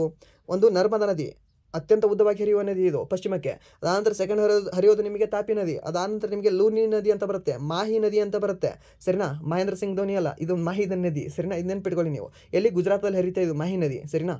ಹಾಗೆ ನೆಕ್ಸ್ಟ್ ಬರೋದು ಯಾವುದು ಅಂದರೆ ನಿಮಗೆ ಅಘನಾಶಿನಿ ನದಿ ಬರುತ್ತೆ, ಕಾಳಿ ನದಿ ಬರುತ್ತೆ, ಅದಾನಂತರ ಶರಾವತಿ ನದಿ ಬರುತ್ತೆ, ಸರಿನಾ? ಮತ್ತು ಇನ್ನೂ ಕೆಲವು ನದಿಗಳು ಹೇಳೋದಾದರೆ ನಿಮಗೆ ನೇತ್ರಾವತಿ ನದಿ ಬರುತ್ತೆ. ಓಕೆ, ಏನು ಧರ್ಮಸ್ಥಳ ನೇತ್ರಾವತಿ ನದಿ ಇದೆ ಅಲ್ವಾ, ಆ ನೇತ್ರಾವತಿ ನದಿ ಹರಿಯುತ್ತದೆ. ಹಾಗೆ ಕುಮಾರಧಾರ, ಇಲ್ಲಿ ನಿಮಗೆ ಕುಕ್ಕೆ ಸುಬ್ರಹ್ಮಣ್ಯ ಕಂಡು ಬರುತ್ತಲ್ವಾ, ಆ ಕುಮಾರಧಾರ ನದಿ ಕೂಡ ನಿಮಗೆ ಇದೇ ಪಶ್ಚಿಮಕ್ಕೆ ಹರಿಯುತ್ತದೆ, ಸರಿನಾ? ಅರಬ್ಬಿ ಸಮುದ್ರಕ್ಕೆ ಸೇರ್ಕೊಳ್ತದೆ. ನೆನ್ಪಿಟ್ಕೊಳ್ಳಿ, ಕೇಳುತ್ತಾನೆ. ಓಕೆ, ಇಷ್ಟೇ. ಅದೇ ನೆಕ್ಸ್ಟ್ ಪ್ರಶ್ನೆ ಏನಿದೆ ಅಂದರೆ ವೇದಗಳಿಗೆ ಹಿಂತಿರುಗುವ ಘೋಷಣೆಯನ್ನು ಯಾರಿಂದ ನೀಡಲಾಯಿತು ಅಂತ ಕೇಳಿದ್ದಾರೆ. ವೇದಗಳಿಗೆ ಹಿಂತಿರುಗಿ ಅಂತ ಯಾರು ಹೇಳಿದರು? ಸ್ವಾಮಿ ದಯಾನಂದ ಸರಸ್ವತಿ, ಸರಿನಾ? ಸ್ವಾಮಿ ದಯಾನಂದ ಸರಸ್ವತಿ ಅವರು ಎಲ್ಲಿ ಹುಟ್ಟಿದ್ರು, ಯಾವಾಗ ಹುಟ್ಟಿದ್ರು ಅಂತ ಕೇಳಿದ್ರೆ ಗುಜರಾತ್ನಲ್ಲಿ ಅವರು ಹುಟ್ಟುತ್ತಾರೆ. ಓಕೆ, ಅವ್ರು ಬಾರ್ನ್ ಎಲ್ಲಿ ಆಗುತ್ತೆ? ಗುಜರಾತಲ್ಲಿ ಆಗುತ್ತೆ. ಗುಜರಾತ್ನ ಟಂಕರ ಎನ್ನುವ ಸ್ಥಳದಲ್ಲಿ. ಎಷ್ಟಲ್ಲಿ ಹುಟ್ಟಿದ್ರು? 1824ರಲ್ಲಿ ಇವರ ಜನನ ಆಗ್ತದೆ, ಸರಿನಾ? ಹಾಗೆ ಇವರು ಒಂದು ಸಮಾಜವನ್ನು ಕಟ್ತಾರೆ. ಯಾವುದನ್ನ? ಒಂದು ಆರ್ಯ ಸಮಾಜ ಅಂತ ಕಟ್ತಾರೆ. ಆರ್ಯ ಸಮಾಜ ಎಲ್ಲಿ ಕಟ್ಟಿದ್ರು ಅಂದರೆ ಬಾಂಬೆಯಲ್ಲಿ. ಎಷ್ಟನೇ ಇಸ್ವಿಯಲ್ಲಿ? 1875ರಲ್ಲಿ, ಸರಿನಾ? ನೆನ್ಪಿಟ್ಕೊಳ್ಳಿ. ಹಾಗೆ ದಯಾನಂದ ಸರಸ್ವತಿ ಅವ್ರಿಗೆ ಏನು ಹುಟ್ಟುವಾಗಲೇ ಅದೇ ಹೆಸರು ಇತ್ತಾ? ನೋವೇ ಇರಲಿಲ್ಲ. ಇವರಿಗೆ ಹೆಸರು ಏನಿತ್ತು ಅಂದರೆ ಮೂಲಶಂಕರ ಅಂತ ಇತ್ತು. ಇವರ ಚಿಕ್ಕ ವಯಸ್ಸಿನ ಹೆಸರು ಏನು? ಇವರ ಮೂಲ ಹೆಸರು ಯಾವುದು ಅಂತ ಕೇಳಿದ್ರೆ ನಿಮಗೆ ಮೂಲಶಂಕರ ಅಂತ ಬರುತ್ತೆ. ಯಾರ್ದು? ಸ್ವಾಮಿ ದಯಾನಂದ ಸರಸ್ವತಿ ಅವ್ರದ್ದು. ಸರಿ, ನೆನಪಿಟ್ಕೊಳ್ಳಿ, ಕೇಳ್ತಾನೆ. ಆ್ಯಂಡ್ ದೆನ್ ನೆಕ್ಸ್ಟ್ ಪ್ರಶ್ನೆ ಏನಿದೆ ಅಂದರೆ ಕೊನೆಯ ಯೋಜನಾ ಆಯೋಗ ಎಷ್ಟು ಕಾಲ ಉಳಿಯಿತು ಅಂತ ಕೇಳಿದ್ದಾನೆ. ಕೊನೆಯ ಯೋಜನಾ ಆಯೋಗ ಯಾವಾಗ ರದ್ದಾಯಿತು, ಅಥವಾ ಎಷ್ಟು ಪಂಚವಾರ್ಷಿಕ ಯೋಜನೆಗಳಾದ ನಂತರ ರದ್ದಾಯಿತು? ಟೋಟಲಿ 12 ಪಂಚವಾರ್ಷಿಕ ಯೋಜನೆಗಳು ಬರ್ತವೆ. ಈ ಯೋಜನಾ ಆಯೋಗ ರದ್ದಾಗುತ್ತೆ ಯಾವಾಗ ಅಂದರೆ ನಿಮಗೆ 2014 ಆಗಸ್ಟ್ 13ರಂದು ರದ್ದಾಗುತ್ತೆ. ಇದು ಕೂಡ ರಿಪೀಟೆಡ್ ಆಗಿರೋ ಪ್ರಶ್ನೆ ಹೇಳಿದೆ ನಿಮಗೆ. ಸೊ ಇದು ಹೋದ ನಂತರ ನಿಮಗೆ ಜನವರಿ 1, 2015ರಂದು ನೀತಿ ಆಯೋಗ ಬರುತ್ತೆ. Okay, national institution transforming India ಅಂತ ಬರುತ್ತೆ. ಓಕೆ, ಇದು ನೀತಿ ಆಯೋಗ ಅಂತ ಬರುತ್ತೆ. ಎಷ್ಟರಲ್ಲಿ? 2015ರಲ್ಲಿ, ಸರಿನಾ? ಸೊ ಇದರ ಅಧ್ಯಕ್ಷರು ಯಾರಾಗಿರ್ತಾರೆ? ಆಲ್ವೇಸ್ ಯೋಜನಾ ಆಯೋಗದ ಅಧ್ಯಕ್ಷರು ಕೂಡ, ಹಾಗೆ ನೀತಿ ಆಯೋಗದ ಅಧ್ಯಕ್ಷರು ಆಲ್ವೇಸ್ ಪ್ರಧಾನಮಂತ್ರಿಗಳೇ ಆಗಿರ್ತಾರೆ. ಸರಿ, ನೆನಪಿರಲಿ ಇದು ನಿಮಗೆ. ಹಾಗೆ ಯೋಜನಾ ಆಯೋಗ ಬಂದಿದ್ದಾವಾಗ ನಿಮಗೆ 1950ರಲ್ಲಿ ಯೋಜನಾ ಆಯೋಗ ಬಂದಿರುತ್ತೆ. ಟೋಟಲಿ ಎಷ್ಟು ಪಂಚವಾರ್ಷಿಕ ಯೋಜನೆಗಳು ಬಂತು? 12 ಪಂಚವಾರ್ಷಿಕ ಯೋಜನೆಗಳು ಬಂತು, ಸರಿನಾ? 12ನೇ ಪಂಚವಾರ್ಷಿಕ ಯೋಜನೆ ಯಾವುದು ಯಾವಾಗ ಅಂದರೆ ನಿಮಗೆ 2012ರಿಂದ 2017ರವರೆಗೆ. ಬಟ್ ಇದು 2014ರಲ್ಲಿ ರದ್ದಾಗಿಬಿಡುತ್ತೆ. ಇದು ಯಾವುದು? 12ನೇ ಪಂಚವಾರ್ಷಿಕ ಯೋಜನೆ. ಆ್ಯಂಡ್ ದೆನ್ ನೆಕ್ಸ್ಟ್ ಪ್ರಶ್ನೆ ಏನಿದೆ ಅಂದರೆ ಹೂ among the following gave the law of gaseous volumes ಅಂತ ಕೊಟ್ಟಿದ್ದಾರೆ. ಓಕೆ, ಗ್ಯಾಶಿಯಸ್ ವ್ಯಾಲ್ಯೂಮ್ದು ಲಾ ಯಾರು ಕೊಟ್ಟವ್ರಿ? ಅವರು ಹೇಳಿದವ್ರು ಯಾರು ಅಂತ ಕೇಳಿದ್ದಾರೆ. ಜೋಸೆಫ್ ಲೂಯಿಸ್ ಲೂಸಿಕ್ ಅಂತ ಬರ್ತಾರೆ. ಓಕೆ, ಗೈ ಲೂಸಿಕ್ ಅಂತ ಬರ್ತಾರೆ. ಸೊ ಇವರು ಗ್ಯಾಶಿಯಸ್ ವ್ಯಾಲ್ಯೂಮ್ಸ್ ಲಾನ ಕೊಟ್ಟಿರ್ತಾರೆ. ಸರಿ, ನಾನು ನೆನ್ಪಿಟ್ಕೊಳ್ಳಿ ಯಾರ್ದು? ಜೋಸೆಫ್ ಹೆಸರನ್ನು. ಹಾಗೆ ಈ ಲೂಸೆಕ್ಸ್ ಲಾ ಇದೆ ಅಲ್ವಾ, ಇದನ್ನು ಗ್ಯಾಶಿಯಸ್ ಲೂಸೆಕ್ಸ್ ಲಾ ಇದನ್ನು ಅಮೌಂಟನ್ಸ್ ಲಾ ಅಂತ ಕೂಡ ಕರೀತಾರೆ. ಸರಿನಾ? ಇದು ಕೂಡ ಇಟ್ಕೊಳ್ಳಿ ನೀವು. ಇದು ಏನು ಹೇಳ್ತದೆ ಇದು law? It states that the pressure of a given mass of a gas varies directly with the absolute temperature of the gas when the volume is held constant. Okay, ಅದರದ್ದು ವ್ಯಾಲ್ಯೂಮು ಕಾನ್ಸ್ಟೆಂಟ್ ಆಗಿದ್ದಾಗ, ಅದು held ಇದ್ದಾಗ ಏನದರ pressure ಇರುತ್ತಲ್ವಾ, ಮಾಸ್ದು pressure ಅದು very ಆಗ್ತದೆ directly. ಅದ್ರ ಜೊತೆ absolute temperature of the gas ಜೊತೆ ವೇರಿ ಆಗ್ತದೆ ಅಂತ ಹೇಳ್ತಾನೆ, ಸರಿನಾ? ಸೊ ಇಷ್ಟನ್ನು ನೆನ್ಪಿಟ್ಕೊಳ್ಳಿ. ಯಾವುದನ್ನ? ಗ್ಯಾಶಿಯಸ್ ವ್ಯಾಲ್ಯೂಮ್ದು ಲಾನ, ಸರಿಯಾ? ಹಾಗೆ ನೆಕ್ಸ್ಟ್ ಪ್ರಶ್ನೆ ಏನಿದೆ ಅಂದರೆ ನಿಮಗೆ ಪ್ರಧಾನಮಂತ್ರಿ ಗ್ರಾಮ್ ಸಡಕ್ ಯೋಜನೆಯನ್ನು ಅನುಷ್ಠಾನ ಎಷ್ಟು ವರ್ಷಗಳಿಗೆ ಅನುಮೋದನೆ ನೀಡಲಾಗಿದೆ ಅಂತ ಕೇಳಿದ್ದಾನೆ. ಎಷ್ಟು ವರ್ಷಗಳಿಗೆ, ಸರಿನಾ? ಸೊ ಕೇಂದ್ರ ಸಚಿವ ಸಂಪುಟ 11 ಸೆಪ್ಟೆಂಬರ್ 2024ರಂದು ಪ್ರಧಾನಮಂತ್ರಿ ಗ್ರಾಮ್ ಸಡಕ್ ಯೋಜನೆ 4 ಓಕೆ ಅನುಷ್ಠಾನವನ್ನು ಅನುಮೋದಿಸಲಾಗಿದೆ, ಸರಿನಾ? ಸೊ ಇದು 4ನೇ ಒಂದು ಎಡಿಷನ್ ಇದು. ಸೊ 4ನೇ ಎಡಿಷನ್ 4 ವರ್ಷಕ್ಕೆ ತಂದಿದ್ದಾರೆ ಇದು. ಓಕೆ, ಇದು ಯಾವಾಗ ಬಂತು? ಯಾವುದು? ಪ್ರಧಾನಮಂತ್ರಿ ಗ್ರಾಮ್ ಸಡಕ್ ಯೋಜನೆ ಮೊಟ್ಟ ಮೊದಲ ಬಾರಿಗೆ ಯಾವಾಗ ಬಂತು? ಯಾರು ತಂದರು ಅಂತ ಕೇಳಿದ್ರೆ ಅಟಲ್ ಬಿಹಾರಿ ವಾಜಪೇಯಿ ಅವರು 2000 ಇಸ್ವಿಯಲ್ಲಿ ಪ್ರಾರಂಭ ಮಾಡ್ತಾರೆ ಇದನ್ನು. ಯಾವುದನ್ನು? ಪ್ರಧಾನಮಂತ್ರಿ ಗ್ರಾಮ್ ಸಡಕ್ ಯೋಜನೆಯನ್ನು. ಸೊ ನೀವು ಹೇಗೆ ನೆನ್ಪಿಟ್ಕೋಬೇಕು ಇದನ್ನು? ಗ್ರಾಮ ಸಡಕ್. ಓಕೆ, ಗ್ರಾಮ ಸಡಕ್ ಅಂದರೆ ಗ್ರಾಮದ ರಸ್ತೆಗಳು ಹೇಗಿರ್ತಾವ್ರಿ? ಎಲ್ಲ ಸೊನ್ನೆ ಏನು ಖರ್ಚೆ ಮಾಡಿರಲ್ಲ, ಸುಮ್ಮನೆ ಏನೋ ಹೆಸರಿಗೆ ಆಟಕೊಂಡು ಲೆಕ್ಕಕೊಂಡಿಲ್ಲ ಅನ್ನೋರಂಗೆ ಹಾಕಿ ಹೋಗಿರ್ತಾರೆ. ಎಲ್ಲ ಸೊನ್ನೆ ಇದಾವೆ ಇದರಲ್ಲಿ. ಓಕೆ, ಎಲ್ಲ ಸೊನ್ನೆ ಏನು ಕೆಲಸ, ಬರೀ ₹2 ಕೆಲಸ ಮಾಡಿದ್ದಾರೆ ಅಷ್ಟೇ. 2000 ಇಸ್ವಿದಲ್ಲಿ ಅದು ಸ್ಟಾರ್ಟ್ ಆಗಿದೆ. ಯಾವುದು? ಪ್ರಧಾನಮಂತ್ರಿ ಗ್ರಾಮ್ ಸಡಕ್ ಯೋಜನೆ, ಸರಿಯಾ? ಸೊ ಹಾಗೆ ಗೋಲ್ಡನ್ ಕ್ವಾಡ್ರಿಲೇಟರಲ್ ಯಾವಾಗ ಸ್ಟಾರ್ಟ್ ಆಯಿತು? ಕ್ವಾಡ್ರಿಲೇಟರಲ್ ಹಿಂಗೆ 4 ಮಹಾನಗರಗಳನ್ನ ಸೇರ್ಪಡೆ ಮಾಡುತ್ತೆ, ಗೊತ್ತಾ? ಸೊ ಅದು ಯಾವಾಗ ಸ್ಟಾರ್ಟ್ ಆಯಿತು? 1999ರಲ್ಲಿ, ಸರಿನಾ? ಸೊ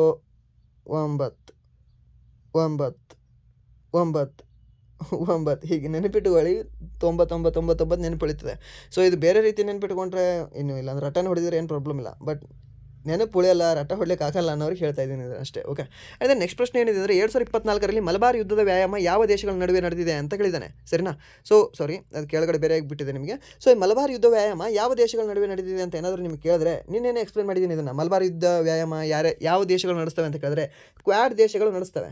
ಯಾವ ದೇಶಗಳು? ಕ್ವಾಡ್ ದೇಶಗಳು. ಕ್ವಾಡ್ ದೇಶ ಅನ್ನೋ ಒಂದು ಸಂಘ ಇದೆ, ಆ ದೇಶಗಳು ನಡೆಸ್ತವೆ. ಯಾವ್ಯಾವ ದೇಶಗಳು ಇದರಲ್ಲಿ ಭಾಗವಹಿಸ್ತವೆ ಅಂದರೆ ಇದೇ ಕ್ವಾಡ್ ದೇಶಗಳು. ಯಾವ್ಯಾವ ಇದಾವೆ ಅದರಲ್ಲಿ? ಬಾಜು ಕ್ವಾಡ್ಗ ಬಾಜು ಸರಿ. ಕ್ವಾಡ್ ಅಂದರೆ ಏನಂತ ಕರಿತೀವಿ? ಕ್ವಾಡ್ ಅಂದರೆ ಕ್ವಾಡ್ ಅಂತ ನೆನಪಿಟ್ಕೊಬೇಡಿ, ಕ್ವಾಡ್ಗ ಅಂತ ನೆನಪಿಟ್ಕೊಳ್ಳಿ. ಕ್ವಾಡ್ಗ ಅಂದ್ರೆ ಅವಿವೇಕಿ, ಮಾತು ಕೇಳಾರ್ದವನು ನನಗೆ. ಸೊ ಅವನೇನಾದ್ರೂ ಹಾದಿ ಕೂತ ರಸ್ತೆ ಒಳಗೆ ಕುಂತಿದ್ದ ಅಂದರೆ ಅವ್ನು ಏನಂತ ಕರಿತೀವಿ? ಕ್ವಾಡ್ಗ ಬಾಜು ಸರಿ. ಬಾಜು BHU ಏನು? ಭಾರತ, ಆಸ್ಟ್ರೇಲಿಯಾ, ಜಪಾನು ಮತ್ತು USA. ಭಾರತ, ಆಸ್ಟ್ರೇಲಿಯಾ, ಜಪಾನು ಮತ್ತು USA ಈ 4 ರಾಷ್ಟ್ರಗಳು ಭಾಗವಹಿಸ್ತವೆ. ಎಲ್ಲಿ? ಮಲಬಾರ್ ಯುದ್ಧದಲ್ಲಿ ಅಥವಾ ಕ್ವಾಡ್ದಲ್ಲಿ ಈ 4 ರಾಷ್ಟ್ರಗಳು ಸದಸ್ಯ ಸ್ಥಾನವನ್ನು ಹೊಂದಿದ್ದಾವೆ. ಎಲ್ಲಿ ನಡೆದಿದೆ ಇದು? ರೀಸೆಂಟಾಗಿ ವಿಶಾಖಪಟ್ಟಣಮಲ್ಲಿ ನಡೆದಿದೆ. ಸರಿನಾ? ನೆನಪಿಟ್ಕೊಳ್ಳಿ, ಈಸಿಯಾಗಿದೆ. ಸರಿಯಾ? ಎಷ್ಟರಲ್ಲಿ? ಅಕ್ಟೋಬರಲ್ಲೇನೋ ನಡೆದಿದೆ. ಸೊ ಅದಕ್ಕೆ ಕೇಳಿದ್ದಾನೆ ನಿಮಗೆ. ನಿನ್ನೆ ಕೂಡ ಇದು ಎಕ್ಸ್ಪ್ಲೇನ್ ಮಾಡಿದ್ದೀನಿ. ಕ್ವಾಡ್ ಅದ ನಂತರ ಬಾಜು ಸರಿ ಇದೆಲ್ಲ ಹೇಳಿದ್ದೀನಿ, ನೆನಪಿಟ್ಕೊಳ್ಳಿ ಅಷ್ಟೇ. ಆ್ಯಂಡ್ ದೆನ್ ಪೋಸ್ಕೋದು ಫುಲ್ ಫಾರ್ಮ್ ಕೇಳಿದ್ದಾನೆ ನಿಮಗೆ. POCSO full form okay, prevention of child from sexual offence ಅಂತ ಬರುತ್ತೆ ಇದು. ಸರಿನಾ? ಸೊ ಇದು prevention of child from sexual offence ಅಂತ ಬರುತ್ತೆ. ಸೊ ಇದು ಎಷ್ಟರಲ್ಲಿ ಬರುತ್ತೆ ಈ ಪೋಸ್ಕೋ ಆ್ಯಕ್ಟ್ ಅಂತ ನಿಮ್ಗೆ ಕೇಳಿದ್ರೆ 2012ರಲ್ಲಿ ಇದು ಆ್ಯಕ್ಟ್ ಬರುತ್ತೆ. ಸರಿನಾ? ಅದ್ರ ಫುಲ್ ಫಾರ್ಮ್ ಕೇಳಿದ್ರೆ ನೆನಪಿಟ್ಕೊಳ್ಳಿ. ಹಾಗೆ ಅದು ಎಷ್ಟರಲ್ಲಿ ಕೇಳಿದ ಅಂತ ನಿಮ್ಗೆ ಏನಾದರೂ ಕೇಳಿದ್ರೆ ನೆಕ್ಸ್ಟ್ ಶಿಫ್ಟಲ್ಲಿ 2012 ಅಂತ ಅದು ಕೂಡ ನೀವು ಹೇಳಬೇಕಾಗುತ್ತೆ. ಸರಿನಾ? ಆ್ಯಂಡ್ ದೆನ್ ನೆಕ್ಸ್ಟ್ ಪ್ರಶ್ನೆ ಏನಿದೆ ಅಂದರೆ ಈ ಕೆಳಗಿನವುಗಳಲ್ಲಿ ಯಾವುದು 2 ವಿದ್ಯಮಾನವಾಗಿದೆ ಅಥವಾ ಹೆಚ್ಚಿನ ಸಂಯುಕ್ತಗಳು ಒಂದೇ ರಾಸಾಯನಿಕ ಸೂತ್ರವನ್ನು ಹೊಂದಿರುತ್ತದೆ, ಆದರೆ ಅವುಗಳ ರಚನಾತ್ಮಕ ಸೂತ್ರಗಳು ಮತ್ತು ಗುಣಲಕ್ಷಣಗಳು ವಿಭಿನ್ನವಾಗಿವೆ ಅಂತ. ಓಕೆ, ಅವುಗಳದು ಸಂಯುಕ್ತಗಳಿದ್ದಾವೆ. ಓಕೆ, 2 ಅಥವಾ ಹೆಚ್ಚಿನ ಸಂಯುಕ್ತಗಳಿದ್ದಾವೆ. 2 ಸಂಯುಕ್ತಗಳಿದೆ ಅಂತ ಅಂದ್ಕೊಳ್ಳಿ. ಓಕೆ, ಅದು ಒಂದೇ ರಾಸಾಯನಿಕ ಸೂತ್ರವನ್ನು ಹೊಂದಿರ್ತದೆ. ಸೂತ್ರ ಒಂದಿದೆ, ಬಟ್ ಅದರದ್ದು ರಚನಾತ್ಮಕ ಸೂತ್ರಗಳು ಮತ್ತು ಗುಣಲಕ್ಷಣ ಬೇರೆ ಇದ್ದಾವೆ. ಹೆಸರು ಒಂದೇ ಇದೆ. ಇವಾಗ ನೋಡಿ, ನನ್ನ ಹೆಸರು ಏನೋ ಇದೆ. ಓಕೆ, ನನ್ನ ಹೆಸರು ಏನಂತ ಇದೆ? ಅನ್ಶಿ ಅಂತ ಇದೆ ಅಂತ ಅಂದ್ಕೊಳ್ಳಿ. ಓಕೆ, ನಾನು ಹುಡುಗಿ ಅಲ್ಲ, ನನಗಿಷ್ಟ ಇದೆ ಹೆಸರು, ಅದಕ್ಕೆ ಹೇಳ್ತಾ ಇದ್ದೀನಿ. ಅನ್ಶಿ ಅಂತ ನೆನಪಿಟ್ಕೊಳ್ಳಿ. ಓಕೆ, ಈ ಅನ್ಶಿ ಅನ್ನೋ ಹುಡುಗಿ ಇದ್ದಾಳೆ. ಸೊ ಅನ್ಶಿ ಅನ್ನೋ ಇನ್ನೊಬ್ಳು ಹುಡುಗಿ ಕೂಡ ಇರ್ತಾಳೆ ಅಲ್ವಾ? ಅನ್ಶಿ ಅನ್ನೋ ಇನ್ನೊಬ್ಳು ಹುಡುಗಿ ಕೂಡ ಇರ್ತಾಳೆ. ಸೊ ಇವರಿಬ್ಬರದ್ದು ಹೆಸರು ನೇಮ್ ಇದೆ, ಮೀನ್ಸು ಸೂತ್ರ ಸೇಮ್ ಇದೆ. ಸೊ ಸೂತ್ರ ಅಂದರೆ ಏನು? ANSHI ಸೇಮ್ ಇದೆ ಅಲ್ವಾ? ಬಟ್ ಇವ್ರದ್ದು ಗುಣಲಕ್ಷಣ ಬೇರೆ ಬೇರೆ ಇದೆ ಅಂತೆ. ಸೊ ಇವರನ್ನು ಏನಂತ ಕರಿತೀವಿ? ಬೈತೀವಿ? ಬೈಯಲ್ಲ. ಓಕೆ, ಅವರನ್ನು ಏನಂತ ಕರಿತೀವಿ ಅಂದರೆ ನಾವು ಐಸೋಮೆರಿಸಮ್ ಅಂತ ಕರಿತೀವಿ. ಓಕೆ, ಐಸೋಮೆರಿಸಮ್ ಅಂತ ಕರಿತೀವಿ. ಅವ್ರದ್ದು ಸೇಮು ರಾಸಾಯನಿಕ ಸೂತ್ರ ಹೊಂದಿದೆ, ಬಟ್ ಅವ್ರದ್ದು ಗುಣಲಕ್ಷಣ ಬೇರೆ ಆಗಿದ್ದಾಗ ನಾವು ಏನಂತ ಕರಿತೀವಿ ಅಂದರೆ ಐಸೋಮೆರಿಸಮ್ ಅಂತ ಕರಿತೀವಿ. ಸರಿನಾ? ನೆನ್ಪಿಟ್ಕೊಳ್ಳಿ. ಎಕ್ಸಾಕ್ಟಿವ್ ಹೇಗೆ ಅಂದರೆ ನಿಮಗೆ ಫ್ಯಾಕ್ಚುಯಲ್ ಬರ್ತವೆ. ಈ ಕೆಲವೊಂದು ವರ್ಡ್ಗಳನ್ನು ಎಕ್ಸಾಕ್ಟ್ ನೆನಪಿಟ್ಕೊಳ್ಳೇಬೇಕಾಗುತ್ತೆ. ಐಸೋಮೆರಿಸಮ್. ಸರಿನಾ? ನೆನಪಿಟ್ಕೊಳ್ಳಿ. ಹಾಗೆ ಒಂದೇ 2 ಸ್ಥಳಗಳು ಒಂದೇ ರೀತಿಯ ಒತ್ತಡವನ್ನು ಹೊಂದಿದರೆ ಅವಕ್ಕೆ ಏನಂತ ಕರಿತೀವಿ? ಐಸೋ ಬಾರ್ಸ್ ಅಂತ ಕರಿತೀವಿ. ಓಕೆ, ಜ್ಯೂಸ್ ಹೊಡೆಯೋ ಬಾರ್ಸ್ ಅಲ್ಲ, ಇದು ಐಸೋ ಬಾರ್ಸ್. ಅಂದರೆ ಸೇಮ್ ಒತ್ತಡವನ್ನು ಹೊಂದಿರತಕ್ಕಂತಹ 2 ಸ್ಥಳಗಳನ್ನು ಕೂಡಿಸುವ ರೇಖೆಗಳಿಗೆ ನಾವು ಐಸೋ ಬಾರ್ಸ್ ಅಂತ ಕರಿತೀವಿ. ಸರಿನಾ? ಇದು ನೆನಪಿರ್ರಿ ನಿಮಗೆ. ಹಾಗೆ ಸೇಮ್ ಆಳವನ್ನು ಹೊಂದಿರತಕ್ಕಂತಹ 2 ರೇಖೆಗಳನ್ನು ಕೂಡಿಸುವ ಸ್ಥಳಗಳಿಗೆ ನಾವು ಐಸೋ ಬಾತ್ಸ್ ಅಂತ ಕರಿತೀವಿ. ಓಕೆ, ಐಸೋ ಬಾತ್ಸ್ ಅಂತ ಕರಿತೀವಿ. ಸರಿ, ಇದು ಕೂಡ ಇಟ್ಕೊಳ್ಳಿ. ಹಾಗೆ ಆಳ ಆಯಿತು, ಎತ್ತರ ಸೇಮ್ ಕೂಡಿಸೋದಿದ್ರೆ iso heights. Okay, iso heights ಅಂತ ಕರಿತೀವಿ. ಇದು ಕೂಡ ನೆನಪಿಟ್ಕೊಳ್ಳಿ. ಕೇಳ್ತಾನೆ ಅದಕ್ಕೆ ಹೇಳ್ತಾ ಇದ್ದೀನಿ ಅಷ್ಟೇ. ಸರಿಯಾ? ಆ್ಯಂಡ್ ದೆನ್ ನೆಕ್ಸ್ಟ್ ಪ್ರಶ್ನೆ ಏನಿದೆ ಅಂದರೆ ನಿಮಗೆ 1857ರ ದಂಗೆಯ ಸಮಯದಲ್ಲಿ ದೆಹಲಿಯನ್ನು ಯಾವಾಗ ವಶಪಡಿಸಿಕೊಳ್ಳಲಾಯಿತು? ಸರ್, ಇದನ್ನು ಹೇಳಿಲ್ವಾ? ಇಲ್ಲಿವರೆಗೂ ಕ್ವಶನ್ ಯಾವುದಾದ್ರು ಬಂದಿದೆ ಅಲ್ವಾ? ಇದನ್ನು ಡೈರೆಕ್ಟ್ ಆಗಲಿ ಇಂಡೈರೆಕ್ಟ್ ಆಗಲಿ ನಾವು ಡಿಸ್ಕಷನ್ ಮಾಡಿದ್ದೀವಿ. ಪ್ರತಿಯೊಂದನ್ನು ಕೂಡ ಡಿಸ್ಕಷನ್ ಮಾಡಿದ್ದೀವಿ, ಹೇಳ್ತಿದ್ದೆ ನಾನು. ಬಟ್ ಈ ಕ್ವಶನ್ ಏನಿದೆ ಅಲ್ವಾ, ಇದರಲ್ಲಿ ಒಂದು 10 ಕ್ವಶನ್ ರಿಪೀಟೇ ಆಗಿಬಿಟ್ಟಿದ್ದಾವೆ. ಆಲ್ರೆಡಿ RPF ಎಕ್ಸಾಮಲ್ಲಿ ಕೇಳಿದ್ದಾನೆ, ಬಟ್ ಮತ್ತೆ ರಿಪೀಟ್ ಮಾಡಿಬಿಟ್ಟಿದ್ದಾನೆ ಅದೇ ಪ್ರಶ್ನೆಗಳನ್ನ. ಸರಿನಾ? ಸೊ ಇವಾಗ ಬ್ರಿಟಿಷರು ದೆಹಲಿಯನ್ನು ವಶಪಡಿಸ್ಕೊಳ್ತಾರೆ ಅಂತ ಕೇಳಿದ್ರೆ 1857 21ನೇ ಸೆಪ್ಟೆಂಬರ್ಗೆ ವಶಪಡಿಸ್ಕೊಳ್ತಾರೆ. ಸರಿನಾ? ಸೆಪ್ಟೆಂಬರ್ 21ನೇ ತಾರೀಕಿಗೆ ವಶಪಡಿಸ್ಕೊಳ್ತಾರೆ. ಯಾವುದನ್ನು? ದೆಹಲಿಯನ್ನು. ಯಾರು? ಬ್ರಿಟಿಷರು. ಹೇಳ್ತಾ ಇದ್ದೀನಿ ನಾನು ಹೇಳ್ತಾ ಇರೋದು ಮೀರತ್ನ ಸೈನಿಕರಲ್ಲ. ಮೀರತ್ನ ಸೈನಿಕರು ದೆಹಲಿಯನ್ನು ಹೋಗಿ ತಲುಪಿರೋ ದಿನಾಂಕ ಕೇಳಿದ್ರೆ ನಿಮಗೆ ಮೇ 1857 ಬರುತ್ತೆ. ಬಟ್ ಅವ್ರನ್ನ ಕೇಳಿರೋದು ದೆಹಲಿಯನ್ನು ವಶಪಡಿಸ್ಕೊಳ್ಳೋದು ಕೇಳಿದ್ದಾರೆ. ಸೈನಿಕರು ಹೋಗಿ ವಶಪಡಿಸ್ಕೊಂಡ್ರಾ? ಯಾಕೆ? ಮೊಘಲರಿಗೆ ಹೋಗಿ ಅವ್ರು ಯಾಕೆ ವಶಪಡಿಸ್ಕೊಳ್ತಾರೆ? ಇನ್ನು ಬ್ರಿಟಿಷರು ಇದ್ದ ಸ್ಥಳದಲ್ಲಿ ಹೋಗಿ ದಂಗೆ ಮಾಡ್ತಾರೆ, ಹೊಡೆತಾರೆ. ಅವ್ರಿಗೆ ಹೊಡೆದು ಅವ್ರ ಸ್ಥಳ ವಶಪಡಿಸ್ಕೊಳ್ಬೇಕು. ಇವಾಗ ಆಲ್ರೆಡಿ ದೆಹಲಿಯಲ್ಲಿ ನಮ್ಮ ರಾಜನೇ ಇದ್ದಾನೆ. ಸೊ ಅವ್ರು ನನ್ನ ಮೇಲೆ ಯಾಕೆ ದಾಳಿ ಮಾಡ್ತಾರೆ? ಮಾಡಲ್ಲ ಅಲ್ವಾ? ಸೊ ಅದಕ್ಕೆ 21 ಸೆಪ್ಟೆಂಬರ್ ಅನ್ನೋದು ಕೂಡ ನೆನಪಿರಲಿ ನಿಮಗೆ. ಹಾಗೆ ಮೇ 11 ಅನ್ನೋದು ಕೂಡ ನೆನಪಿರಲಿ. ಮೀರತ್ತಲ್ಲಿ ಯಾವಾಗ ದಂಗೆ ಎದ್ರು? ಮೇ 10ನೇ ತಾರೀಕಿನಂದು ದಂಗೆ ಎದ್ರು. ಅಲ್ಲಿ ನಾಯಕತ್ವವನ್ನು ವಹಿಸ್ಕೊಂಡವ್ರು ಯಾರು? ಕದಮ್ ಸಿಂಗ್ ಅಂತ ಬರ್ತಾರೆ. ಸರಿನಾ? ಆ್ಯಂಡ್ ನೆಕ್ಸ್ಟ್ ಪ್ರಶ್ನೆ ಏನಿದೆ ಅಂದರೆ ಭಾರತ ಸಂವಿಧಾನದ 371A ವಿಧಿಯಲ್ಲಿ ಯಾವ ರಾಜ್ಯಕ್ಕೆ ವಿಶೇಷ ನಿಬಂಧನೆಗಳಿದ್ದಾವೆ? ಸೊ ಇದು ಪ್ರಶ್ನೆಯೇ ಬಂದಿರಲಿಲ್ಲ, ಟಿಲ್ ಟುಡೇ ಪ್ರಶ್ನೆ ಬಂದಿಲ್ಲ. ಇದು ಹೊಸ ಪ್ರಶ್ನೆ ನೋಡಿ ಇದು. ಬಟ್ ಇದನ್ನು ಆದರೂ ನಾನು ನಿಮಗೆ ನಿನ್ನೆ ಶಿಫ್ಟಲ್ಲಿ ಹೇಳಿಲ್ವಾ? ಹೇಳಿದ್ದೀನಿ. ನಿನ್ನೆ ಶಿಫ್ಟಲ್ಲಿ ನೀವು ಯಾರಾದರೂ ನೋಡಿ ಹೋಗಿದ್ರೆ ಇದನ್ನು ಹೇಳ್ತೀರಾ ನೀವು. 371 ಅನ್ನೋ ವಿಧಿ ಬರ್ತದೆ. ಇದು ಯಾವ ಒಂದು ರಾಜ್ಯಗಳಿಗೆ ವಿಶೇಷ ಸ್ಥಾನಮಾನ ಕೊಡ್ತದೆ ಅಂತ ಕೇಳಿದ್ರೆ ನಿಮಗೆ ಮಹಾರಾಷ್ಟ್ರ ಮತ್ತು ಗುಜರಾತಕ್ಕೆ ವಿಶೇಷ ಸ್ಥಾನಮಾನ ಕೊಡ್ತದೆ. ಯಾವುದು 371. ಹಾಗೆ 371 ಅನ್ನೋದು ಕಾಮನ್ ಆಗಿ ನೆನಪಿಟ್ಕೊಳ್ಳಿ. ಓಕೆ, 371 ಅನ್ನೋದು. ಸೊ ಇಲ್ಲಿ ಎ ಅಂತ ಬರುತ್ತೆ. ಎ ಅನ್ನೋದು ನಾಗಾಲ್ಯಾಂಡ್ಗೆ, ಬಿ ಅನ್ನೋದು ಅಸ್ಸಾಂಗೆ, ಸಿ ಅನ್ನೋದು ನಿಮಗೆ ಮಣಿಪುರ್ಗೆ, ಹಾಗೆ ಡಿ ಅನ್ನೋದು ಆಂಧ್ರ ಪ್ರದೇಶಕ್ಕೆ, ಇ ಅನ್ನೋದು ಆಂಧ್ರ ಪ್ರದೇಶದಲ್ಲಿ ಕಂಡುಬರ್ತಕ್ಕಂತಹ ಸೆಂಟ್ರಲ್ ಯೂನಿವರ್ಸಿಟಿಗೆ, ಹಾಗೆ ಎಫ್ ಅನ್ನೋದು ಸಿಕ್ಕಿಂಗೆ. ಅದಾಂತರ A B C D E F. G ಅನ್ನೋದು ನಿಮಗೆ ಮಿಜೋರಾಂಗೆ, A B C D E F G H ಅನ್ನೋದು ನಿಮಗೆ ಅರುಣಾಚಲ್ ಪ್ರದೇಶಕ್ಕೆ, ಐ ಅಂತ ಬರುತ್ತೆ. ಐ ಅನ್ನೋದು ನಿಮಗೆ ಗೋವಾಕ್ಕೆ, ಹಾಗೆ ಜೆ ಅನ್ನೋದು ಬರುತ್ತೆ ನಿಮಗೆ ಹೈದರಾಬಾದ್ ಕರ್ನಾಟಕಕ್ಕೆ. ಎಲ್ಲವೂ ಕೂಡ ನೆನ್ಪಿಟ್ಕೊಳ್ಳಿ, ಎಲ್ಲವೂ ಕೂಡ ಕೇಳ್ತಾನೆ. ಇನ್ನೊಮ್ಮೆ ಹೇಳ ನಿಮಗೆ ರಿಪೀಟ್ ಮಾಡಲಾ? 371 ಅಂತ ಜಸ್ಟ್ 371 ಮಾತ್ರ ಬಂತು ಅಂದರೆ ಮಹಾರಾಷ್ಟ್ರ ಮತ್ತು ಗುಜರಾತ್ನ ಕೆಲವು ಪ್ರಾಂತ್ಯಗಳಿಗೆ, ಕೆಲವೊಂದು ಸ್ಥಳಗಳಿಗೆ, ಕೆಲವೊಂದು ಪ್ರದೇಶಗಳಿಗೆ ಮೀಸಲಾತಿ ಇದೆ. ಸರಿನಾ? ವಿಶೇಷ ನಿಬಂಧನೆಗಳಿದ್ದಾವೆ. ಲೈಕ್ ಇವಾಗ 371 ಜೆ ಅಂದರೆ ಹೋಲ್ ಕರ್ನಾಟಕಕ್ಕೆ ಇದೆಯಾ? ಇಲ್ಲ ತಾನೆ, ನಿಮಗೆ 7 ಜಿಲ್ಲೆಗಳಿಗೆ ಮಾತ್ರ ಇದೆ ಅಲ್ವಾ? ಸೊ ಹಾಗೆ 371 ಅನ್ನೋದು ಕೂಡ ನಿಮಗೆ ಗುಜರಾತ್ನ ಕೆಲವು ಭಾಗ, ಹಾಗೆ ಮಹಾರಾಷ್ಟ್ರದ ಕೆಲವು ಭಾಗಕ್ಕಿದೆ. ಹಾಗೆ 371 ಎ ಅಂದರೆ ನಿಮಗೆ ನಾಗಾಲ್ಯಾಂಡು, ಬಿ ಅಂದರೆ ಅಸ್ಸಾಮು, ಸಿ ಅಂದರೆ ಮಣಿಪುರು, ಜಿ ಅಂದರೆ ನಿಮಗೆ ಮಿಜೋರಾಮು, ಹಾಗೆ ಡಿ ಅಂದರೆ ಆಂಧ್ರ ಪ್ರದೇಶ, ಇ ಅಂದರೆ ನಿಮಗೆ ಆಂಧ್ರ ಪ್ರದೇಶದಲ್ಲಿ ಕಂಡುಬರ್ತಕ್ಕಂಥ ಸೆಂಟ್ರಲ್ ಯೂನಿವರ್ಸಿಟಿ, ಕೇಂದ್ರ ಯೂನಿವರ್ಸಿಟಿ, ಎಫ್ ಅಂದರೆ ಸಿಕ್ಕಿಮು, ಎಚ್ ಅಂದರೆ ಅರುಣಾಚಲ ಪ್ರದೇಶ, ಐ ಅಂದರೆ ಗೋವಾ. ಸರಿ, ಎಲ್ಲವೂ ನೆನಪಿಟ್ಕೊಳ್ಳಿ. ನೆಕ್ಸ್ಟ್ ಶಿಫ್ಟಲ್ಲಿ ಕೇಳ್ತಾನೆ. 100% ಶೋರ್ ಹೇಳ್ತೀನಿ, ಕೇಳ್ತಾನೆ ಇದ್ರ ಮೇಲೆ ಪ್ರಶ್ನೆ. ಸರಿನಾ? ಆ್ಯಂಡ್ ದೆನ್ ನೆಕ್ಸ್ಟ್ ಪ್ರಶ್ನೆ ಏನಿದೆ ಅಂದರೆ ತಮಿಳುನಾಡಿನ ಸಮುದ್ರ ತೀರವನ್ನು ಹೇಗೆ ಕರೆಯಲಾಗುತ್ತದೆ? ಸರ್ ಹೇಳಿ ಸಾಕಾಗಿದೆ ಇದನ್ನು. ಓಕೆ, ಏನಂತ ಕರೆಯಲಾಗ್ತದೆ? ಕೋರಮಂಡಲ ಅಂತ ಕರೆಯಲಾಗ್ತದೆ. ಸರಿಯಾ? ಸಿಂಪಲ್ ಇದು. ಆ್ಯಂಡ್ ದೆನ್ ನೆಕ್ಸ್ಟ್ ಪ್ರಶ್ನೆ ಏನಿದೆ ಅಂದರೆ ರಾಖಲ್ ದಾಸ್ ಬ್ಯಾನರ್ಜಿ ಅವರು ಈ ಕೆಳಗಿನ ಯಾವ ಸಿಂಧು ಕಣಿವೆಯ ತಾಣಗಳನ್ನು ಕಂಡುಹಿಡಿದರು? ಇದು ಕೂಡ ಹೇಳಿಲ್ವಾ ನಿಮಗೆ? ಏನು RD ಬ್ಯಾನರ್ಜಿ ಅವರು ಯಾವ ಸ್ಥಳವನ್ನು ಕಂಡುಹಿಡಿದ್ರಿ? ನಿಮಗೆ ಮೇಜುದಾರವನ್ನು ಕಂಡುಹಿಡಿದರೆ ಎಷ್ಟರಲ್ಲಿ? 1922ರಲ್ಲಿ. ಸೊ ಹಾಗಾದರೆ 1921ರಲ್ಲಿ ಹರಪ್ಪವನ್ನು ಕಂಡುಹಿಡಿದ್ರು. ಯಾರು ಕಂಡುಹಿಡಿದ್ರು ಹೇಳ್ಬೋದಾ? ಹೇಳಿ. ಇದು RD ಬ್ಯಾನರ್ಜಿ. ಅಲ್ಲಿ ಯಾರು ಬರ್ತಾರೆ ನಿಮಗೆ? ಸೇಮ್ ಇನಿಷಿಯಲ್ ಸ್ವಲ್ಪ ಸೇಮ್ ಬರುತ್ತೆ ನೋಡಿ. RB ದಯಾರಾಮ್ ಅಂತ ಬರ್ತಾರೆ. ಓಕೆ, ಆ ದಯಾರಾಮನವರು ಈ ಹರಪ್ಪ ತಾಣವನ್ನು 1921ರಲ್ಲಿ ಕಂಡುಹಿಡಿತಾರೆ. ಸರಿನಾ? ನೆನ್ಪಿಟ್ಕೊಳ್ಳಿ, 1921ರಲ್ಲಿ ಹರಪ್ಪವನ್ನು ಕಂಡುಹಿಡಿದವರು ಯಾರು ಅಂದರೆ ನಿಮಗೆ ದಯಾರಾಮನವರು. ಹಾಗೆ ಈ ಬ್ಯಾನರ್ಜಿ ಅವರು ನಿಮ್ಗೆ ಏನು ಕಂಡುಹಿಡಿತಾರೆ ಅಂದರೆ ಮೆಹಂಜೋದಾರೋ ಕಂಡುಹಿಡಿತಾರೆ. ಸರಿನಾ? ಹಾಗೆ ಬಿಸ್ತನ್ ಅವರು ನಿಮಗೆ ಬನವಾಲಿ ಕಂಡುಹಿಡಿದ್ರೆ ಲೋಥಾಲ್ ಅನ್ನೋದನ್ನು ನಿಮಗೆ ರಾವನವರು, SR ರಾವನವರು ಕಂಡುಹಿಡಿತಾರೆ. ಲೋಥಾಲ್ ಎಲ್ಲಿ ಕಂಡುಬರುತ್ತೆ? ಗುಜರಾತಲ್ಲಿ ಕಂಡುಬರುತ್ತೆ. ಹಾಗೆ ಕಾಲಿಬಂಗನ್ ಕಂಡುಹಿಡಿದವರು ನಿಮಗೆ ಥಾಪರ್ ಅಂತ ಕಂಡುಬರ್ತಾರೆ. ಸರಿನಾ? ಇಂಪಾರ್ಟೆಂಟ್ ಇದೆ, ನೆನ್ಪಿಟ್ಕೊಳ್ಳಿ ಅಷ್ಟೇ. ಆ್ಯಂಡ್ ದೆನ್ ನೆಕ್ಸ್ಟ್ ಪ್ರಶ್ನೆ ಏನಿದೆ ಅಂದರೆ ನಿಮಗೆ ಸರ್ವೆಂಟ್ಸ್ ಆಫ್ ಇಂಡಿಯಾ ಸೊಸೈಟಿಯನ್ನು ಸ್ಥಾಪಿಸಿದವರು ಯಾರು? ಸೊ ಸಿಂಪಲ್ಲಿ ಯಾರಿಲ್ಲ. 1905ರಲ್ಲಿ ಯಾರು? ಬನಾರಸ್ನಲ್ಲಿ ಒಂದು ಅಧಿವೇಶನ ನಡೀತದೆ. ಯಾವುದು? ಇಂಡಿಯನ್ ನ್ಯಾಷನಲ್ ಕಾಂಗ್ರೆಸ್ ಅಧಿವೇಶನ. ಸೊ ಅವರ ಅಧ್ಯಕ್ಷತೆಯನ್ನು ವಹಿಸಿಕೊಂಡವರು ಯಾರು? ಇದೇ ಗೋಪಾಲಕೃಷ್ಣ ಗೋಖಲೆ. ಅದೇ 1905ರಲ್ಲಿ ಒಂದು ಸೊಸೈಟಿ ಸ್ಟಾರ್ಟ್ ಮಾಡ್ತಾರೆ. ಯಾವುದಂದ್ರೆ ಸರ್ವೆಂಟ್ಸ್ ಆಫ್ ಇಂಡಿಯಾ ಸೊಸೈಟಿ ಅಂತ. ಓಕೆ, ಸರ್ವೆಂಟ್ಸ್ ಆಫ್ ಇಂಡಿಯಾ ಸೊಸೈಟಿಯನ್ನು ಸ್ಟಾರ್ಟ್ ಮಾಡ್ತಾರೆ. ಸರಿನಾ? ಇದು ನೆನಪಿರಲಿ ನಿಮಗೆ. ಹಾಗೆ ಸರ್ವೆಂಟ್ಸ್ ಆಫ್ ಇಂಡಿಯಾ ಸೊಸೈಟಿಯಲ್ಲಿ ಏನು ಸದಸ್ಯರು ಇರ್ತಾರೆ ಗೊತ್ತಾ? ಅವ್ರಿಗೆ ಪಗಾರ ಕೂಡ ಕೊಡ್ತಿರ್ತಾರೆ. ನೆನಪಿರಲಿ, ಇದು ಪಗಾರ ಕೊಡ್ತಿರ್ತಾರೆ, ಸ್ಯಾಲ್ರಿ ಕೊಡ್ತಿರ್ತಾರೆ. ಸರಿಯಾ? ಮತ್ತು ದೇಶ ಸೇವೆ ಮಾಡ್ಲಿಕ್ಕೆ ಬಂದರೆ ಮತ್ತು ಅವ್ರ ಮನೆಯನ್ನು ಯಾರು ನೋಡ್ಕೋಬೇಕು ಅನ್ನೋದು ಒಂದು ಮುಂದಾಲೋಚನೆ ಇಟ್ಕೊಂಡು ಏನು ಮಾಡ್ತಾರೆ? ಈ ಗೋಪಾಲಕೃಷ್ಣ ಗೋಖಲೆ ಒಂದು ಬೆಸ್ಟ್ ಇನಿಷಿಯೇಟಿವ್ ತಗೋತಾರೆ. ಅವರಿಗೆ ಸಂಬಳ ಕೂಡ ಕೊಡ್ತಿರ್ತಾರೆ, ಸ್ಯಾಲ್ರಿ ಕೂಡ ಕೊಡ್ತಿರ್ತಾರೆ. ನೆನಪಿರಲಿ ಇದು. ನಮ್ಮ ಕರ್ನಾಟಕದಿಂದ ಒಬ್ಬರು ಮೊದಲ ಬಾರಿಗೆ ಈ ಸಂಘವನ್ನು ಸೇರ್ತಾರೆ. ಓಕೆ, ಯಾರು ಅಂತ ಹೇಳ್ಬೋದಾ? ನಮ್ಮ ಉತ್ತರ ಕರ್ನಾಟಕದವರೇ ಅವರು ಹೋರಾಟಗಾರರು. ಯಾರು ಅಂತ ಅವ್ರ ಹೆಸರು ಕಮೆಂಟ್ ಮಾಡ್ಬೋದಾ? ಅವರು ಕೂಡ ನಮ್ಮ ಕರ್ನಾಟಕ ಹಿಸ್ಟ್ರಿಯಲ್ಲಿ ನಿಮಗೆ ಜಾಸ್ತಿ ಇಂಪಾರ್ಟೆಂಟ್ ಆಗ್ತಾರೆ. ಜಾಸ್ತಿ ಅವ್ರ ಹೆಸರನ್ನು ನೀವು ಕೇಳಿರ್ತೀರ. ಯಾರು? ಈ ಸರ್ವೆಂಟ್ಸ್ ಆಫ್ ಇಂಡಿಯಾ ಅದು ಮೆಂಬರ್ಶಿಪ್ನ ತೊಗೊಂಡಿರ್ತಕ್ಕಂತಹ ನಮ್ಮ ಕರ್ನಾಟಕದ ಮೊದಲ ಕರ್ನಾಟಕದ ವ್ಯಕ್ತಿ ಯಾರು ಹೇಳ್ಬೋದಾ? ಹೇಳಿ ನೋಡೋಣ. ಸೊ ಹಾಗೆ ಗೋಪಾಲಕೃಷ್ಣ ಗೋಖಲೆ ಇದ್ದಾರಲ್ವಾ, ಇವರು ಮಹಾತ್ಮ ಗಾಂಧೀಜಿಯವರ ರಾಜಕೀಯ ಗುರುಗಳು. ಓಕೆ, ರಾಜಕೀಯ ಗುರುಗಳು ಯಾರು ಅಂದರೆ ನಿಮಗೆ ಮಹಾತ್ಮ ಗಾಂಧೀಜಿಯವರು ಗೋಪಾಲಕೃಷ್ಣ ಗೋಖಲೆ. ಸರಿನಾ? ಹಾಗೆ ನೆಕ್ಸ್ಟ್ ಪ್ರಶ್ನೆ ಏನಿದೆ ಅಂದರೆ 1916ರಲ್ಲಿ BG ತಿಲಕರು ಮೀನ್ಸ್ ಬಾಲಗಂಗಾಧರ ತಿಲಕರು ಹೋಮ್ ರೂಲ್ ಲೀಗನ್ನು ಯಾವ ಸ್ಥಳದಲ್ಲಿ ಸ್ಥಾಪಿಸಿದರು? ಇದನ್ನು ಕೂಡ ನಿಮ್ಗೆ ಹೇಳಿಲ್ವಾ ನಾನು?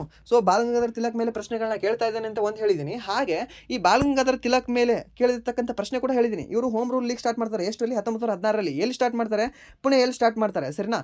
ಈ ಪುಣೆಯಲ್ಲಿ ಸ್ಟಾರ್ಟ್ ಮಾಡ್ತಾರೆ. ಎಷ್ಟರಲ್ಲಿ? 1916 ಏಪ್ರಿಲಲ್ಲಿ ಸ್ಟಾರ್ಟ್ ಮಾಡ್ತಾರೆ. ಹಾಗೆ ಅದೇ 1916 ಸೆಪ್ಟೆಂಬರಲ್ಲಿ ಮದ್ರಾಸ್ನ ಅಡಿಯಾರದಲ್ಲಿ ಇನ್ನೊಬ್ರು ಸ್ಟಾರ್ಟ್ ಮಾಡ್ತಾರೆ ಹೋಮ್ ರೂಲ್ ಲೀಗು. ಸರಿನಾ? ಯಾರು ಅಂದರೆ ನಿಮಗೆ ಅನ್ನಿ ಬೆಸೆಂಟ್ ಅಂತ ಕಂಡು ಬರ್ತಾರೆ. ಓಕೆ, ಮೊದಲು ಸ್ಟಾರ್ಟ್ ಮಾಡಿರೋದು ಇದೇ ಯಾರು? BG Tilak, Balagangadhara Tilak. But second start ಮಾಡಿರೋದು ಸೆಪ್ಟೆಂಬರಲ್ಲಿ ಸ್ಟಾರ್ಟ್ ಮಾಡಿರೋದು ನಿಮಗೆ ಯಾರು ಅಂದರೆ ಅನ್ನಿ ಬೆಸೆಂಟು. ಎಲ್ಲಿ ಅಂದರೆ ಮದ್ರಾಸ್ದ ಅಡಿಯಾರದಲ್ಲಿ ಸ್ಟಾರ್ಟ್ ಮಾಡ್ತಾರೆ. ಸರಿನಾ? ನೆನ್ಪಿಟ್ಕೊಳ್ಳಿ. ಹಾಗೆ ಸರ್ ಇದನ್ನು ಎರಡೂ ಓಕೆ ಆಯಿತು. ನಮಗೆ ಇನ್ನೊಂದು ಹೋಮ್ ರೂಲ್ ಲೀಗ್ ನಾವೆಲ್ಲೋ ಓದಂಗಾಗಿದೆ. ಎಲ್ಲಿ? ನ್ಯೂಯಾರ್ಕಲ್ಲಿ ಅಂತ. ಸೊ ಇವಾಗ ಕೇಳ್ಬೋದು ನಿಮಗೆ ಅಮೇರಿಕಾದಲ್ಲಿ ಅಥವಾ ನ್ಯೂಯಾರ್ಕಲ್ಲಿ ನಿಮಗೆ ಹೋಮ್ ರೂಲ್ ಲೀಗನ್ನು ಸ್ಟಾರ್ಟ್ ಮಾಡಿದಂತಹ ಒಬ್ಬ ಸ್ವಾತಂತ್ರ್ಯ ಹೋರಾಟಗಾರ ಯಾರು ಅಂತ ಕೇಳ್ಬೋದು? ಲಾಲಾ ಲಜಪತ್ ರಾಯ್. ಓಕೆ, ಲಾಲಾ ಲಜಪತ್ ರಾಯ್ ಅವರು ಏನಿದಾರಲ್ವಾ ನ್ಯೂಯಾರ್ಕಲ್ಲಿ 1916ರಲ್ಲಿ ಹೋಮ್ ರೂಲ್ ಲೀಗ್ ಸ್ಟಾರ್ಟ್ ಮಾಡ್ತಾರೆ ಸರಿನಾ, ಅಲ್ಲಿ ಕೂಡ ಒಂದು ಸ್ಟಾರ್ಟ್ ಮಾಡ್ತಾರೆ. ಸೊ ಟೋಟಲಿ 3 ಸ್ಥಳದಲ್ಲಿ, ಒಂದು ಪುಣೆ, ಒಂದು ಮದ್ರಾಸ್ ನಡಿಯಾರು, ಇನ್ನೊಂದು ಅಮೆರಿಕದ ನ್ಯೂಯಾರ್ಕಲ್ಲಿ ಸ್ಟಾರ್ಟ್ ಆಗ್ತವೆ ಸರಿನಾ. ಮೂವರ ಹೆಸರುಗಳನ್ನು ನೆನ್ಪಿಟ್ಕೊಳ್ಳಿ. ಆ್ಯಂಡ್ ದೆನ್ ನೆಕ್ಸ್ಟ್ ಪ್ರಶ್ನೆ ಏನಿದೆ ಅಂದರೆ, ಭಾರತದಲ್ಲಿ ಹಸಿರು ಕ್ರಾಂತಿಯು ಯಾವ ದಶಕದಲ್ಲಿ ಪ್ರಾರಂಭವಾಯಿತು? ರಿಪೀಟೆಡ್ ಆಗಿಲ್ವ ಇದು ಪ್ರಶ್ನೆ? 1960ರ ದಶಕದಲ್ಲಿ. ಎಕ್ಸಾಕ್ಟ್ ಇಯರ್ ಕೇಳಿದ್ರೆ ನಿಮಗೆ ಏನಿಲ್ಲ, 1966ರಿಂದ 69. ಸೊ ಇದನ್ನು ಯಾವ ದಶಕ ಅಂತ ಹೇಳ್ತೀರಾ? 60ರ ದಶಕ ಅಂತ ಹೇಳ್ತಿರ್ತಾನೆ. ಸೊ ಅಷ್ಟೇ ಸಿಂಪಲ್. ಆ್ಯಂಡ್ ನೆಕ್ಸ್ಟ್ ಪ್ರಶ್ನೆ ಏನಿದೆ ಅಂದರೆ, ಸಂವಿಧಾನದ 42ನೇ ವಿಧಿ ಏನು ಹೇಳುತ್ತದೆ? ಸರ್ ಇದನ್ನು ಕೂಡ ಎಷ್ಟು ರಿಪೀಟ್ ಆಗಿದ್ದಾವೆ, ಇಷ್ಟು ಹೇಳ್ತಾ ಇದ್ದೀನಿ. 1ರಿಂದ 70ರವರೆಗೂ ವಿಧಿಗಳನ್ನು ನೋಡ್ಕೊಳ್ಳಿ, 1ರಿಂದ 90ರವರೆಗೂ ವಿಧಿಗಳನ್ನು ಆಲ್ರೆಡಿ ಕ್ಲಾಸ್ ಮಾಡಿ ಹಾಕಿದ್ದೀನಿ ಅಂತ ನೋಡ್ಕೊಳ್ರಿ. ಯಾಕಂದರೆ ಮಿನಿಮಮ್ ಒಂದು 2 ಪ್ರಶ್ನೆ ಬಂದರೆ ನಮ್ಮದು ಕಟ್ ಆಫಲ್ಲಿ ಒಳಗಡೆ ಕೂಡಬಹುದಾ ನಾವು, ಸರಿನಾ? ಸೊ ಅಷ್ಟೇ ಅಲ್ವಾ? ಸೊ 2 ಮಾರ್ಕ್ಸಲ್ಲೇ ಇರುತ್ತೆ, 1 ಮಾರ್ಕ್ಸಲ್ಲೇ ಇರುತ್ತೆ. ನಿಮಗೆ ನಿಜ ಹೇಳಬೇಕಂದ್ರೆ ನಿಮಗೆ ಈ ಕ್ಲಾಸ್ ಕೇಳ್ತಾ ಇರ್ತೀರಾ, ಇಲ್ಲಿವರೆಗೂ ಕ್ಲಾಸ್ ಕೇಳ್ತಾರೆ ಅಂದರೆ ನೀವು ಸೀರಿಯಸ್ ಆಗಿ ಕೇಳ್ತಾ ಇರ್ತೀರಾ. ಓಕೆ, ಸೀರಿಯಸ್ ಅಸ್ಪಿರೆನ್ಸೇ ಇರ್ತೀರಾ ನೀವು ಇಲ್ಲಿವರೆಗೂ. ಮಿನಿಮಮ್ ಅಂದರೆ ಈಗ 43 ನಿಮಿಷ ಆಯಿತು, ಮ್ಯಾಕ್ಸಿಮಮ್ ಇಲ್ಲಿವರೆಗೂ ಕೇಳಿರಲ್ಲ. ನೀವು ನೋಡ್ಬೋದು, ನೀವು ಎಲ್ಲಿ 1000 ವ್ಯೂಸ್ ಆಗಿರುತ್ತೆ, 2000 ಆಗಿರುತ್ತೆ.